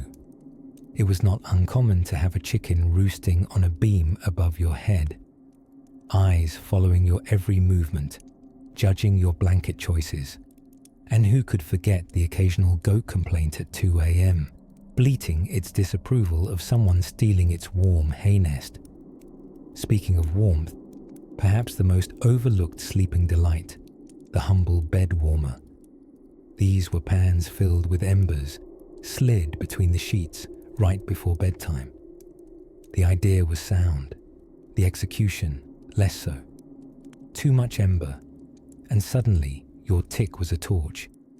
Too little, and you had a lukewarm patch of disappointment where your dreams were supposed to go. Yet when it worked, slipping beneath still steaming sheets must have felt like winning the rustic lottery. Oh, and what's a winter night without a lullaby? Mothers and fathers sang traditional songs, gentle tunes passed down through generations, seasoned with rhythm and rhyme. These were not like today's lullabies. They were often about preserving cabbages or warning children not to play near the frozen pond. Nothing says sweet dreams like a verse about frostbite. Still, despite the hard floors, the scratchy wool, and the occasional goose nibbling your toes, there was something undeniably comforting about those nights. People huddled close under the same roof, stories flickering in the firelight, the wind howling like a distant, melodramatic aunt no one had invited. Sleep settled slowly, like snow on a field, weighing gently on the hearts and eyelids of those who'd weather another night together. And as the candles burned low, often stubby tallow stumps perched in potatoes, because nothing says multi-purpose like a candle-veg hybrid. Dreams drifted through the room like warm soup in the cold air. Now that the night has wrapped itself around our weary villagers, it's time we gently open the door and step just beyond the cottage. Because while bedtime in a peasant's house was an exercise in creative insulation, not everyone in the medieval world had quite the same approach to winter slumber. There's something ineffably poetic about a cold medieval night. The way a snowflake balanced itself on the windowsill of a thatched cottage, or how the moonlight stitched silver onto frostbitten fields. Of course, for the average peasant, poetry was a luxury they couldn't afford. They were far too busy figuring out how not to freeze into a human ice sculpture before dawn. Once the sun dipped behind the horizon, and make no mistake, in winter, the sun was about as committed as a medieval bachelor. Peasants turned to one of their most humble yet vital tools of survival: the fire. The hearth, positioned traditionally in the center of the home, was more than a kitchen. It was the medieval version of central heating, reality TV, and scented candle collection, all in one. The fire blazed through the night when wood supplies allowed, casting flickering shadows on daubed walls and keeping the damp at bay. But wood, as you might imagine, didn't grow on trees. Well, it did technically, but gathering enough of it for winter, that required planning, rationing, and a willingness to get up close and familiar with twigs. During the warmer months, able-bodied villagers, including the reluctant teenagers, spent hours hauling fallen branches, trimming hedgerows, and occasionally engaging in polite disagreements with each other over whose turn it was to carry that disproportionately large log uphill. Come winter, this precious hoard was stored with reverence, usually in a dry corner of the cottage or a communal outbuilding that, surprisingly, doubled as a pigeon coop. Priorities. And when everything else ran out, when the last stick was gone, when even the pine cones had been sacrificed on the altar of warmth, there was always the dreaded but dependable fallback: peat. Sure, from the wetlands and dried until crumbly, peat could be burned in the hearth, though it produced a smell that can best be described as nostalgically swampy. Still, it kept toes from going entirely numb and cows from becoming frosty beef sculptures. Alongside fire, medieval peasants relied on a marvel of engineering so unsung, it practically deserves its own statue: the bed. Not just any bed, mind you, but a tightly packed one. Sheets were a rare extravagance. Blankets, sparse. But the real insulation came from proximity. Families, yes, entire families, including the occasional chicken, would sleep on straw-filled mattresses laid on wooden slats, warmed by bodies and furry creatures alike. If anyone resented sharing their sleeping space with a goat named Matilda, they rarely said so aloud. After all, Matilda had very warm feet. Some wealthier peasants, or the unusually inventive, had bed curtains, thick pieces of cloth hung around the bed to trap warm air like a personal cocoon. Imagine waking up and briefly believing you were encased in a toasty fabric burrito. And who wouldn't enjoy that? Clothing, too, did its part in the grand game of don't freeze today. Layers were essential. Wool undergarments, wool overgarments, wool absolutely every garment. One peasant described fashioning mittens by simply stuffing wool into sewn-together scraps of linen and hoping for the best. Socks, often just old rags. Boot ethics were strictly the more stuffing inside the better, including hay, moss, and occasionally pages from an old prayer book if things were steeply desperate. And speaking of desperation, there's a wonderfully quirky historical footnote about the strategically placed hot stones. Before bed, you'd heat a small rock in the fire, one that hadn't been dropped by the toddler or licked by the dog, and then wrap it in cloth to place at your feet for warmth. A medieval version of the hot water bottle, minus the bottle, and with the thrill of potential third-degree burns. Even the humble outhouse, bravely perched away from the warmth of hearth and hens, became the stuff of calculated winter tactics.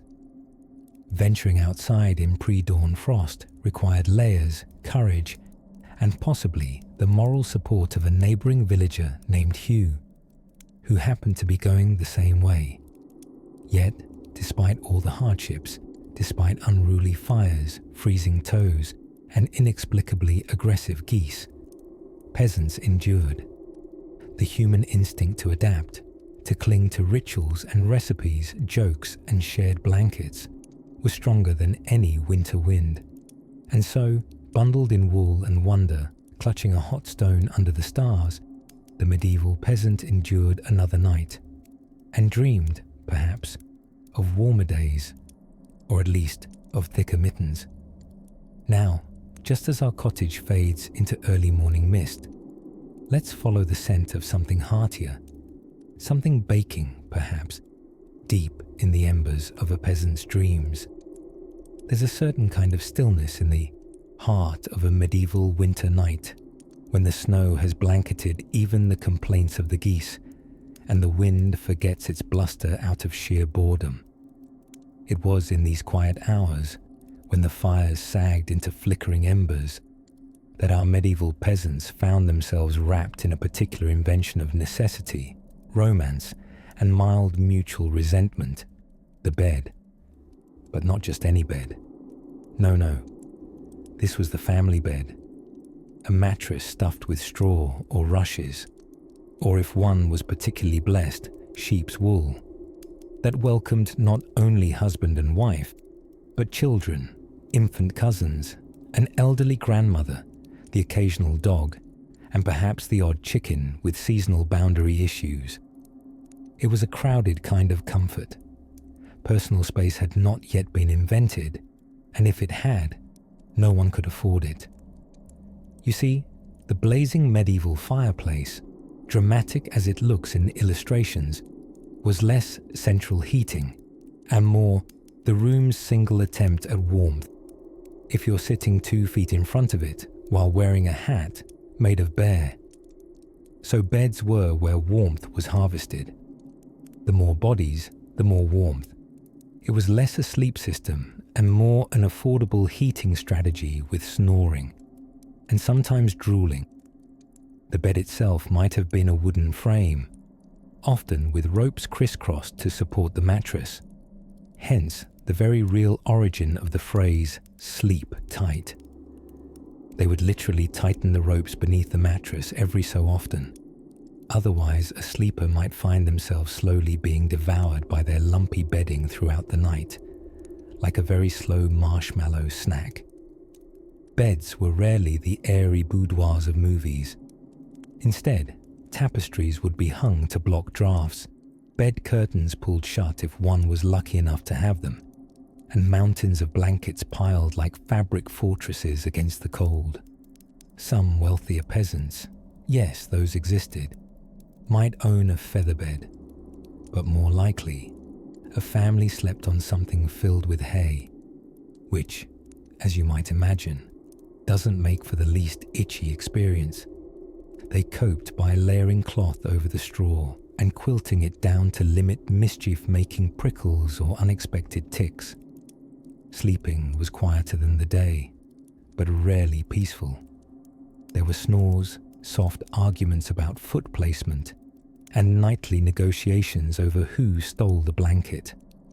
Still, there was a genuine intimacy and shared humanity in these sleepy, tangled nests. Children nestled under their mother's arms, dogs burrowed at feet, and the loudest snorer in the family could be identified by muffled tugs on ears in the dark. It was not a silent night, but a warm one. And even those with no one to snuggle, solitary shepherds, widows in crooked cottages, or monks in cold stone cells, were far from alone in their efforts to stay warm. Monasteries often devise clever methods to beat the chill, like layering floors with rushes, or keeping a candle burning not so much for light, but for the tiny warmth it offered. And, while monks may have taken vows of silence, more than one haruspex of heat-seeking celibates undoubtedly broke a vow when stepping into a basin of ice-cold water at matins. Interestingly, many rural folk during winter spent far more time in bed, not just because they were sleepy humans with hibernation dreams, but quite honestly, because it was the warmest place in the house. Consider this: with the sun setting early and a general lack of candle hoarding practices, night fell around 4 p.m. and didn't really lift until 7 or 8 a.m. That's a long stretch of dark and chilly hours, and with work limited by snow and frozen ground, people often would sleep in 2 shifts, a first sleep and a second sleep, split by a quiet period in the middle of the night. This midnight interlude might include prayer, light household tasks, a quiet conversation, or simply sitting up and thinking with the sort of unbothered stillness that only pre-electricity life could offer. So picture it now. Outside, snow has softened the world to silence. Inside, a humble cottage groans under its thatch roof, but holds within it a patchwork of slumbering souls. A girl dreams curled beneath her father's arm. The fire is down to candles of ash, but no one's cold, not really. They're wrapped in wool and body heat, hearts beating beneath patched linen, surviving winter as they always have. Together, in the same bed, waiting for morning and maybe porridge. And so, now that the fire's glow has dimmed and the chimneys puff sleepy wisps into the dark sky, we may want to pull the blanket closer and drift a little deeper, because beyond the bed, in the pantry and storeroom, lay the true backbone of winter survival, hidden in jars, pots and barrels. But we'll tiptoe there next, quietly, as the house sleeps on, somewhere in the middle of frostbitten December, when daylight was but a passing rumour and chickens were quietly wondering what they'd done to deserve frost on their combs. The medieval peasant did something few today would expect. They slowed down. Yes, hibernation wasn't just for bears and judgmental hedgehogs. The medieval winter routine carried with it a certain deliberate laziness, not born of sloth, mind you, but of seasonal wisdom. With little to plough, plant or reap, and with livestock mostly tucked into barns burping heated breath into the hay-stuffed air, peasants embraced winter not as an enemy, but as an enforced sabbatical. Sleep became a thing of chapters. Biphasic sleep, as the modern scientists would call it, was likely common. People drifted off soon after sunset, which came roughly at the same time as tea time in modern office culture, slept for a few hours, the first sleep, then awoke, not to rage scroll on their smartphones, but to talk softly, think, pray, perhaps poke at the fire, and maybe sneak a nibble of leftover pottage. And then they'd return to the cozy embrace of their second sleep, easing into slumber once more. This magical in-between time, nestled between dreams, was called the watch.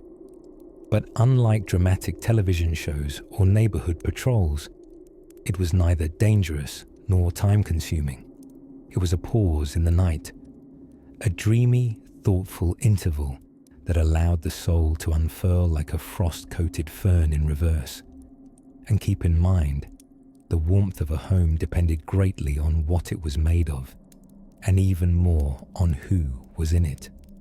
A peasant cottage, often made of wattle and daub, which, if you're unfamiliar, is essentially sticks, and a medieval mud pie, might not pass today's building codes, but it had its charms.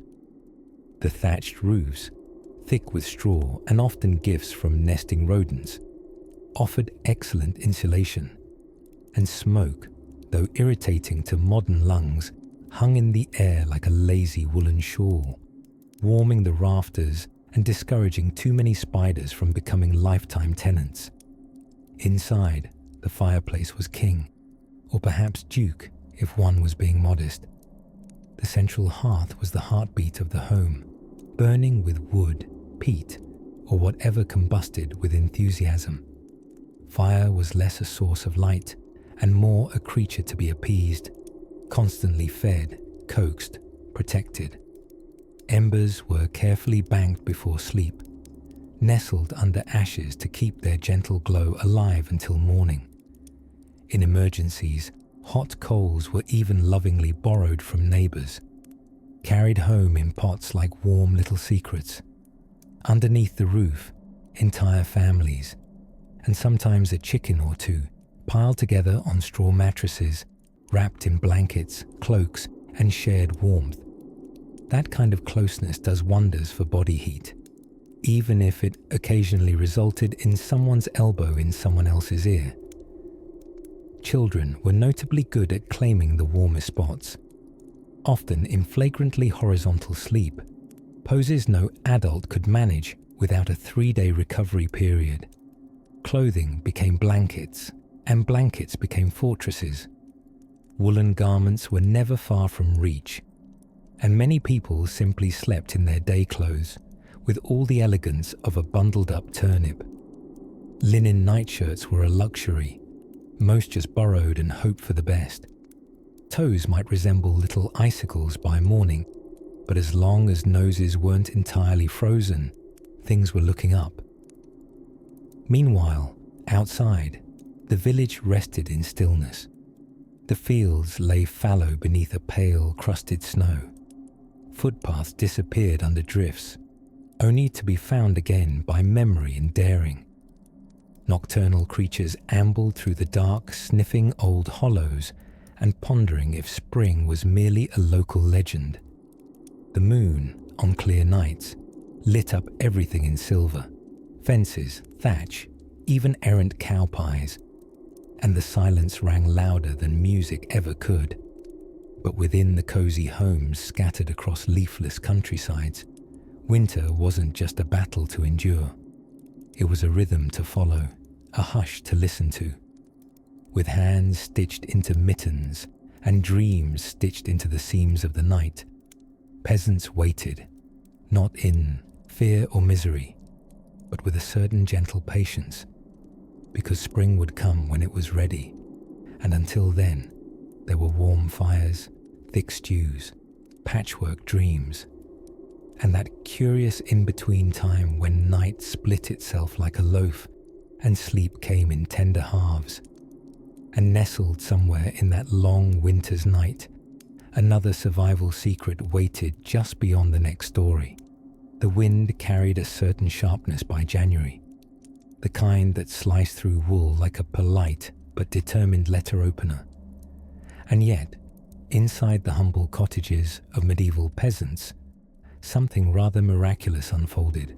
No, not central heating, but a triumph of human stubbornness and imagination. Winter entertainment. You might think that peasants living in bone-chilling draftiness had nothing but frostbite and boredom to keep them company. But in fact, winter was a surprisingly social season. With fields too frozen to hoe and little daylight to squander, the village huddled closer, sometimes literally, and did what humans have always done best. They told stories, sang songs, played games, and complained endearingly about the cold. As the darkness stretched into late afternoon, a peasant household became a cozy den of low, flickering firelight and shared heat.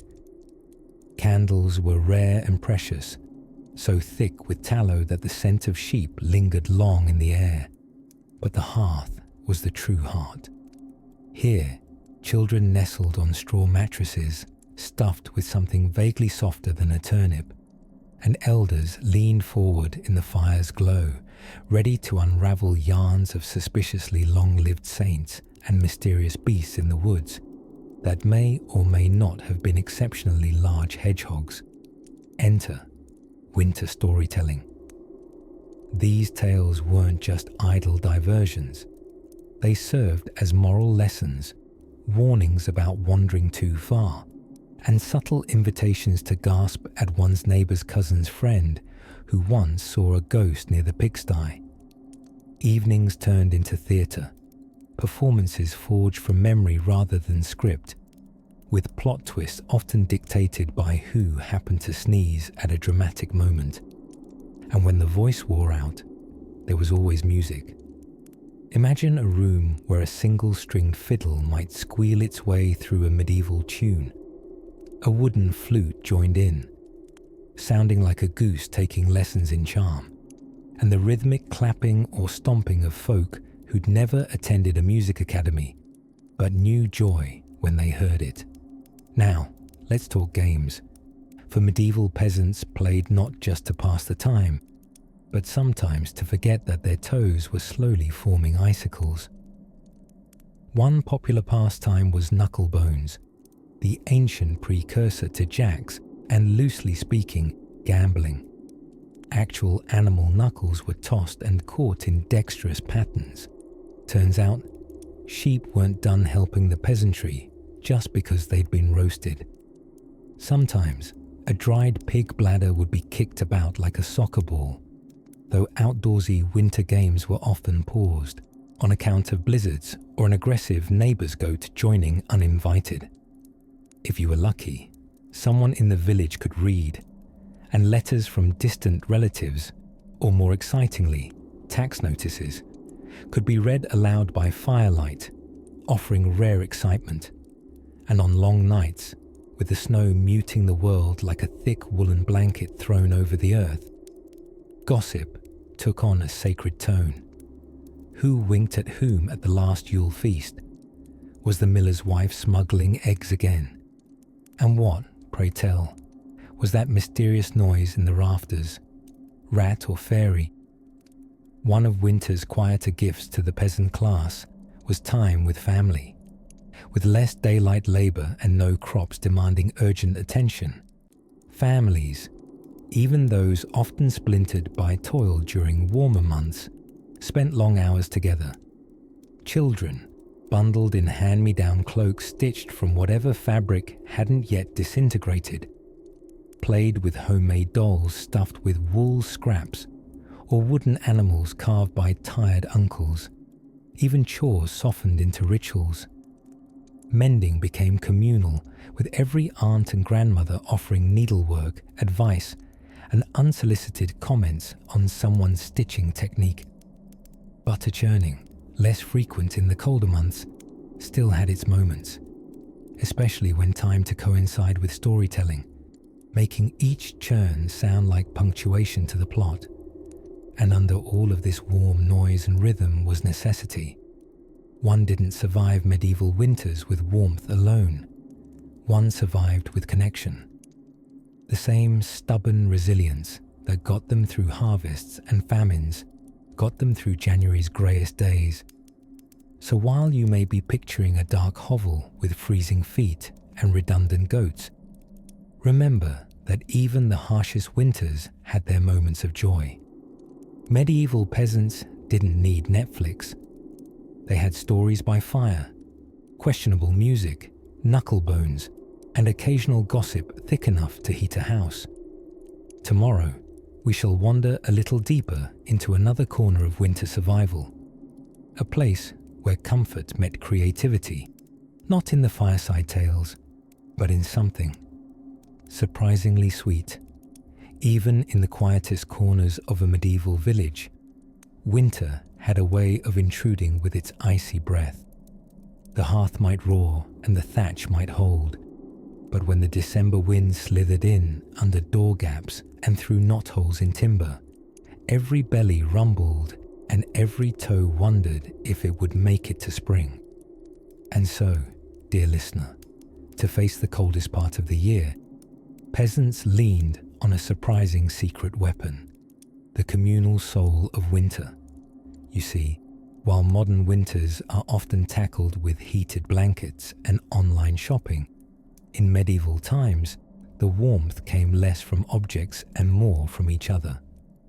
Most peasant dwellings were one-room homes, sometimes with a sleeping loft if you were lucky, and if you were very lucky, a curtain to give you the illusion of privacy. But privacy was not really on the winter menu. What was on the menu was stew. Every day, for months. And not just any stew, the ever-reliable, perpetually simmering pottage. Pottage was less a dish and more a lifestyle. It was a thick, warm cauldron of whatever could be found. Barley, root vegetables, and that lone turnip that had survived the cellar. Occasionally, if someone had struck luck or a generous neighbor, a bone, yes, really, even just the bone, might be added for flavor. Unlike modern cooking, where the idea is to start fresh, medieval pottage was kept going for days, even weeks. It would bubble gently over the hearth fire as a kind of culinary time capsule, evolving from surprisingly hearty to the potato has made friends with the cabbage, to, wait, is that Tuesday's leek? This constant heat from the cooking fire served a double purpose. It didn't just nourish, it warmed. Hearths were the literal and social center of winter life. People gathered around not just to eat, but to mend clothes, tell stories, and exchange the day's 6 words of gossip. And yes, that fire also cheerfully smoked out the room, reminding everyone that proper chimneys hadn't quite entered the scene yet. The air inside might be dense enough to stir with a ladle, but at least it was warmer than the sleet outside. To endure the frostiest months, peasants also turned to ecological innovation, wrapped in sheer necessity. Layering. Not one fashionable puffer coat in sight, but plenty of woolen tunics, overtunics, undertunics, cloaks, and capes. Wool, as it turns out, performs near miracles when damp, which was often. They didn't have synthetic insulation, but they did have sheep, an exchange that worked out reasonably well, though the sheep might have had mixed opinions on the matter.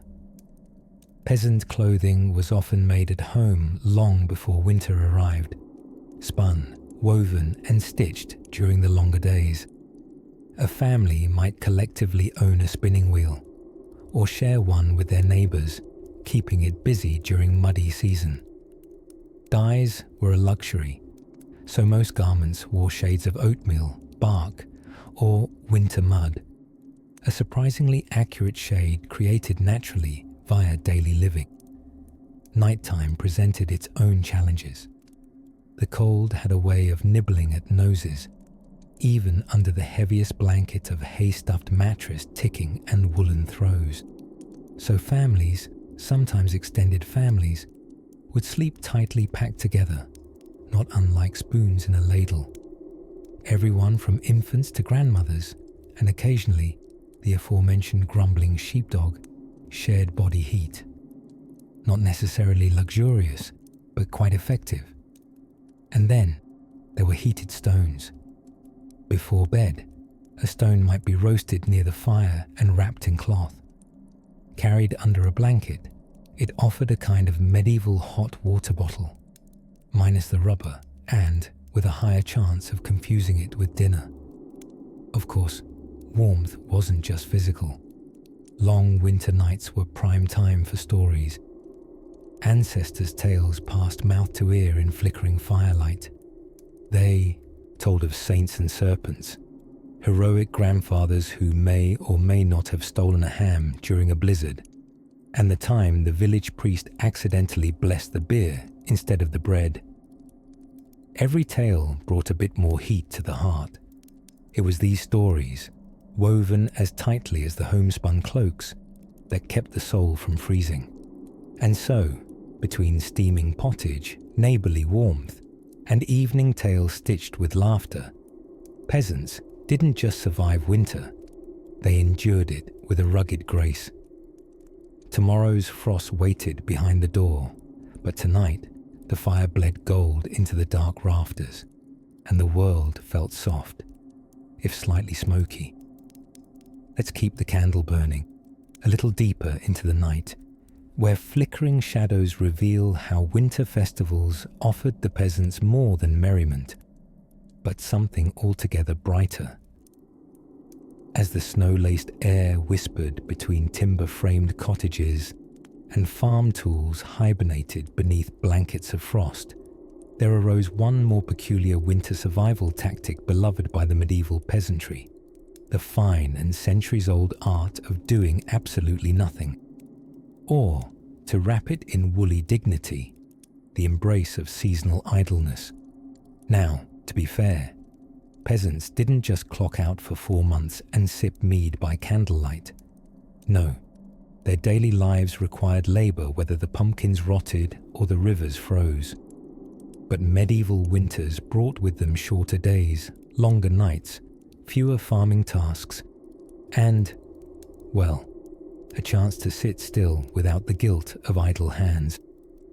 This is what scholars call the medieval slack season, and what peasants likely called, "Thank heavens I can finally breathe." With ploughing paused and harvest stored away in reed-bound bins, the village rhythm turned to slower beats, rituals of rest stitched between the urgent needs of survival. Fire was still king, naturally. The hearth continued to crackle as the centre of warmth, cooking, story-swapping, and general crowding. In one-room cottages, entire families, plus livestock for bonus body heat, huddled together like a patchwork quilt of humanity, chickens, and occasional barn cats who believed they were invited. If warmth could be woven from shared breath and accidental elbows, this was the loom. The time not spent in fields was often turned inward, not metaphorically, though perhaps spiritually as well, but literally. Winter gave peasants rare moments for indoor labour, spinning wool, mending clothes, sharpening tools with sleepy persistence, jobs perfectly suited for candlelit corners and half-lidded eyes. Children might learn simple crafts from parents, and even the most stubborn grandparent could be found holding a needle with the grace of someone remembering they once had finer motor skills. And then, of course, there was storytelling. In the medieval winter, bedtime stories were not delegated to children alone. They were a communal salve. Grandfathers dramatized heroic sagas from 3 villages over, which had mysteriously grown in size and danger each wintry retelling. Mothers recited saints' lives with just enough miracle and monster to keep daytime chores interesting the following morning. And squires turned shopboys dreamt aloud of castles, dragons, and feasts that ran cleaner and larger than anything reality dared offer. There was no Netflix queue nor audiobook device, only voices echoing off wattle and daub, spinning tales that fluttered in the smoke like house spirits. Tradition, too, made its cosy winter nests. The Feast of St. Martin in early November marked the beginning of winter preparations, and a solid excuse to roast a goose and take a nap. The 12 days of Christmas were not merely 12 days of merriment, but a full fortnight where ordinary work paused, and the village temporarily became a hub of feasting, praying, and gentle mischief. Oh yes, medieval people celebrated with what they had, be it a turnip pie, a wooden cup of weak ale, or a single candle lit with reverent joy. The dark season was not an absence of light, but an invitation to cherish it. 6 candles, after all, would be extravagant, but one could feel like a personal sun. And isn't there something beautiful about how winter offered such moments? In the absence of toil, the presence of community shimmered. They may have had no central heating, no puffy down comforters, nor vitamin-enriched hot cocoa. But they had the flickering light of stories, traditions steeped like old herbs in survival, and every so often, the sound of quiet laughter under thatched roofs. For the medieval peasant, enduring winter was never about conquering the cold. It was about surrendering wisely to its rhythm, accepting slowness, welcoming silence between echoing winds, not fighting every frost-fanged gust, but finding warmth within it, in hands mending boots, in fires that hissed like old friends, and in bellies warmed by modest meals and memories. And perhaps, just perhaps, sleep came easiest in those seasons, when darkness fell early and blankets, both cloth and familial, were piled high. Rest was not stolen between labours, but gifted by time itself. Now close your eyes, if not already drifting, and imagine that fire glowing beside you. Somewhere far back in the centuries, a sleepy child leans into their mother as she stitches by lamplight. All the world feels still, and just ahead, the final whispers of winter await. As winter began to soften its grip, and the thatched rooftops of the village started shedding their frosted toupees of snow, the peasants stirred like well-rested bears emerging from hibernation, minus the bear part, and often minus the rest. But they had done it, through bone creaks and frozen turnips, song, soup, superstition, and the sheer stubbornness imbued by an unheated stone existence. They had survived. Spring, tentative and teasing, would still play her usual game, fluttering a few warm breezes, melting a puddle here and there, then retreating under a sudden hailstorm while laughing behind her floral bonnet. But still, by the end of March, or what passed for March in the medieval calendar, which in some places started the new year on March 25th, because of course it did, peasants began the annual ritual of emerging like sleepy hedgehogs from the warm cocoons of their cottages. Now, cozy as those timbered homes had become, they had two distinct vibes: low-ceilinged warmth that bred community, comfort, and the occasional respiratory disease, and the constant smell of everything: smoke, sheep, turnip, grandma, all aromas woven into the wooden beams like forgotten incense offerings to household gods.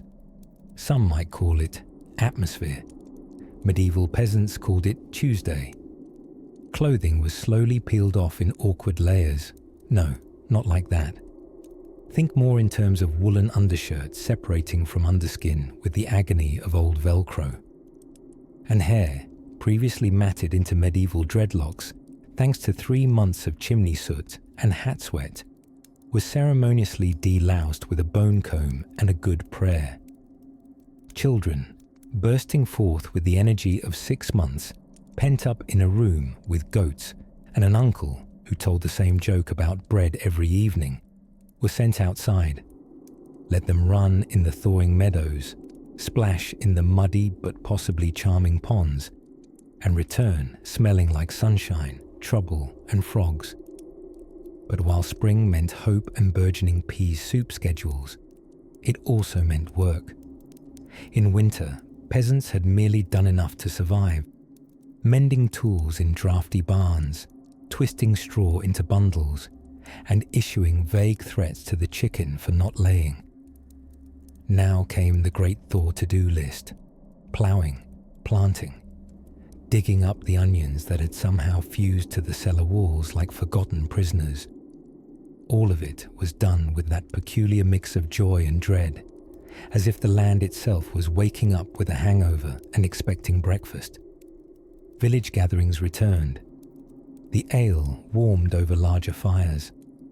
Carols shifted from melancholic winter laments to slightly less melancholic spring ditties. Religious festivals blossomed like liturgical tulips, Easter, Rogation days, and whatever the local saint did to deserve a feast day in April. And while sermons regained their length, attention spans did not. But no matter, it was sunny, and Brother Osman's drone could lull even a restless squirrel into a contemplative nap. Trade resumed too. The peddler who disappeared before snow returned with sacks full of items no one needed, but everyone wanted. A new clasp for a cloak, a comb made from the horn of a very disagreeable goat, spices, if you could afford them, or at least the word spices, written on a pouch of dried smells. Commerce, meandering and medieval, was beginning again. And in the evenings, after long days poking soil or attempting to flirt without getting excommunicated, families curled up by the hearth as they had all winter. But now, with a different air.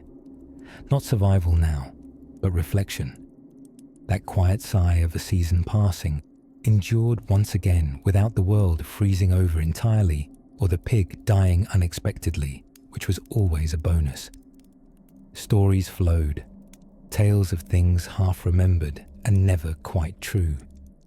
Like the time Grandpa fell through the ice but saved his ale jug, or when the wind blew so hard it turned the outhouse sideways for a week. Everyone laughed, even the sheep. They'd earned their mirth. And then, the stars. Oh, the stars over a medieval village in early spring. So clear, so cold, yet so hopeful, as if they were winking down approval at these tenacious humans, bundled in ragged wool, sipping broth, daring to hope for carrots. So now tucked safe under a roof that has held strong through snow, storm, and another February filled with fiercely judgmental geese, the peasant sleeps. Warm, if not clean.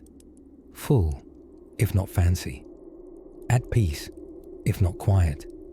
Because someone across the hall is definitely snoring like a drunken goat, and the world turns quietly on, as it always does. Through winter's chill and spring's giddy renewal, through toil and tales and turnips. So drift gently now, dear listener, into the soft silence beyond the story, where the snow has melted, the fire has dimmed, and the past is safely bundled under a woolen blanket of dreams. Good night.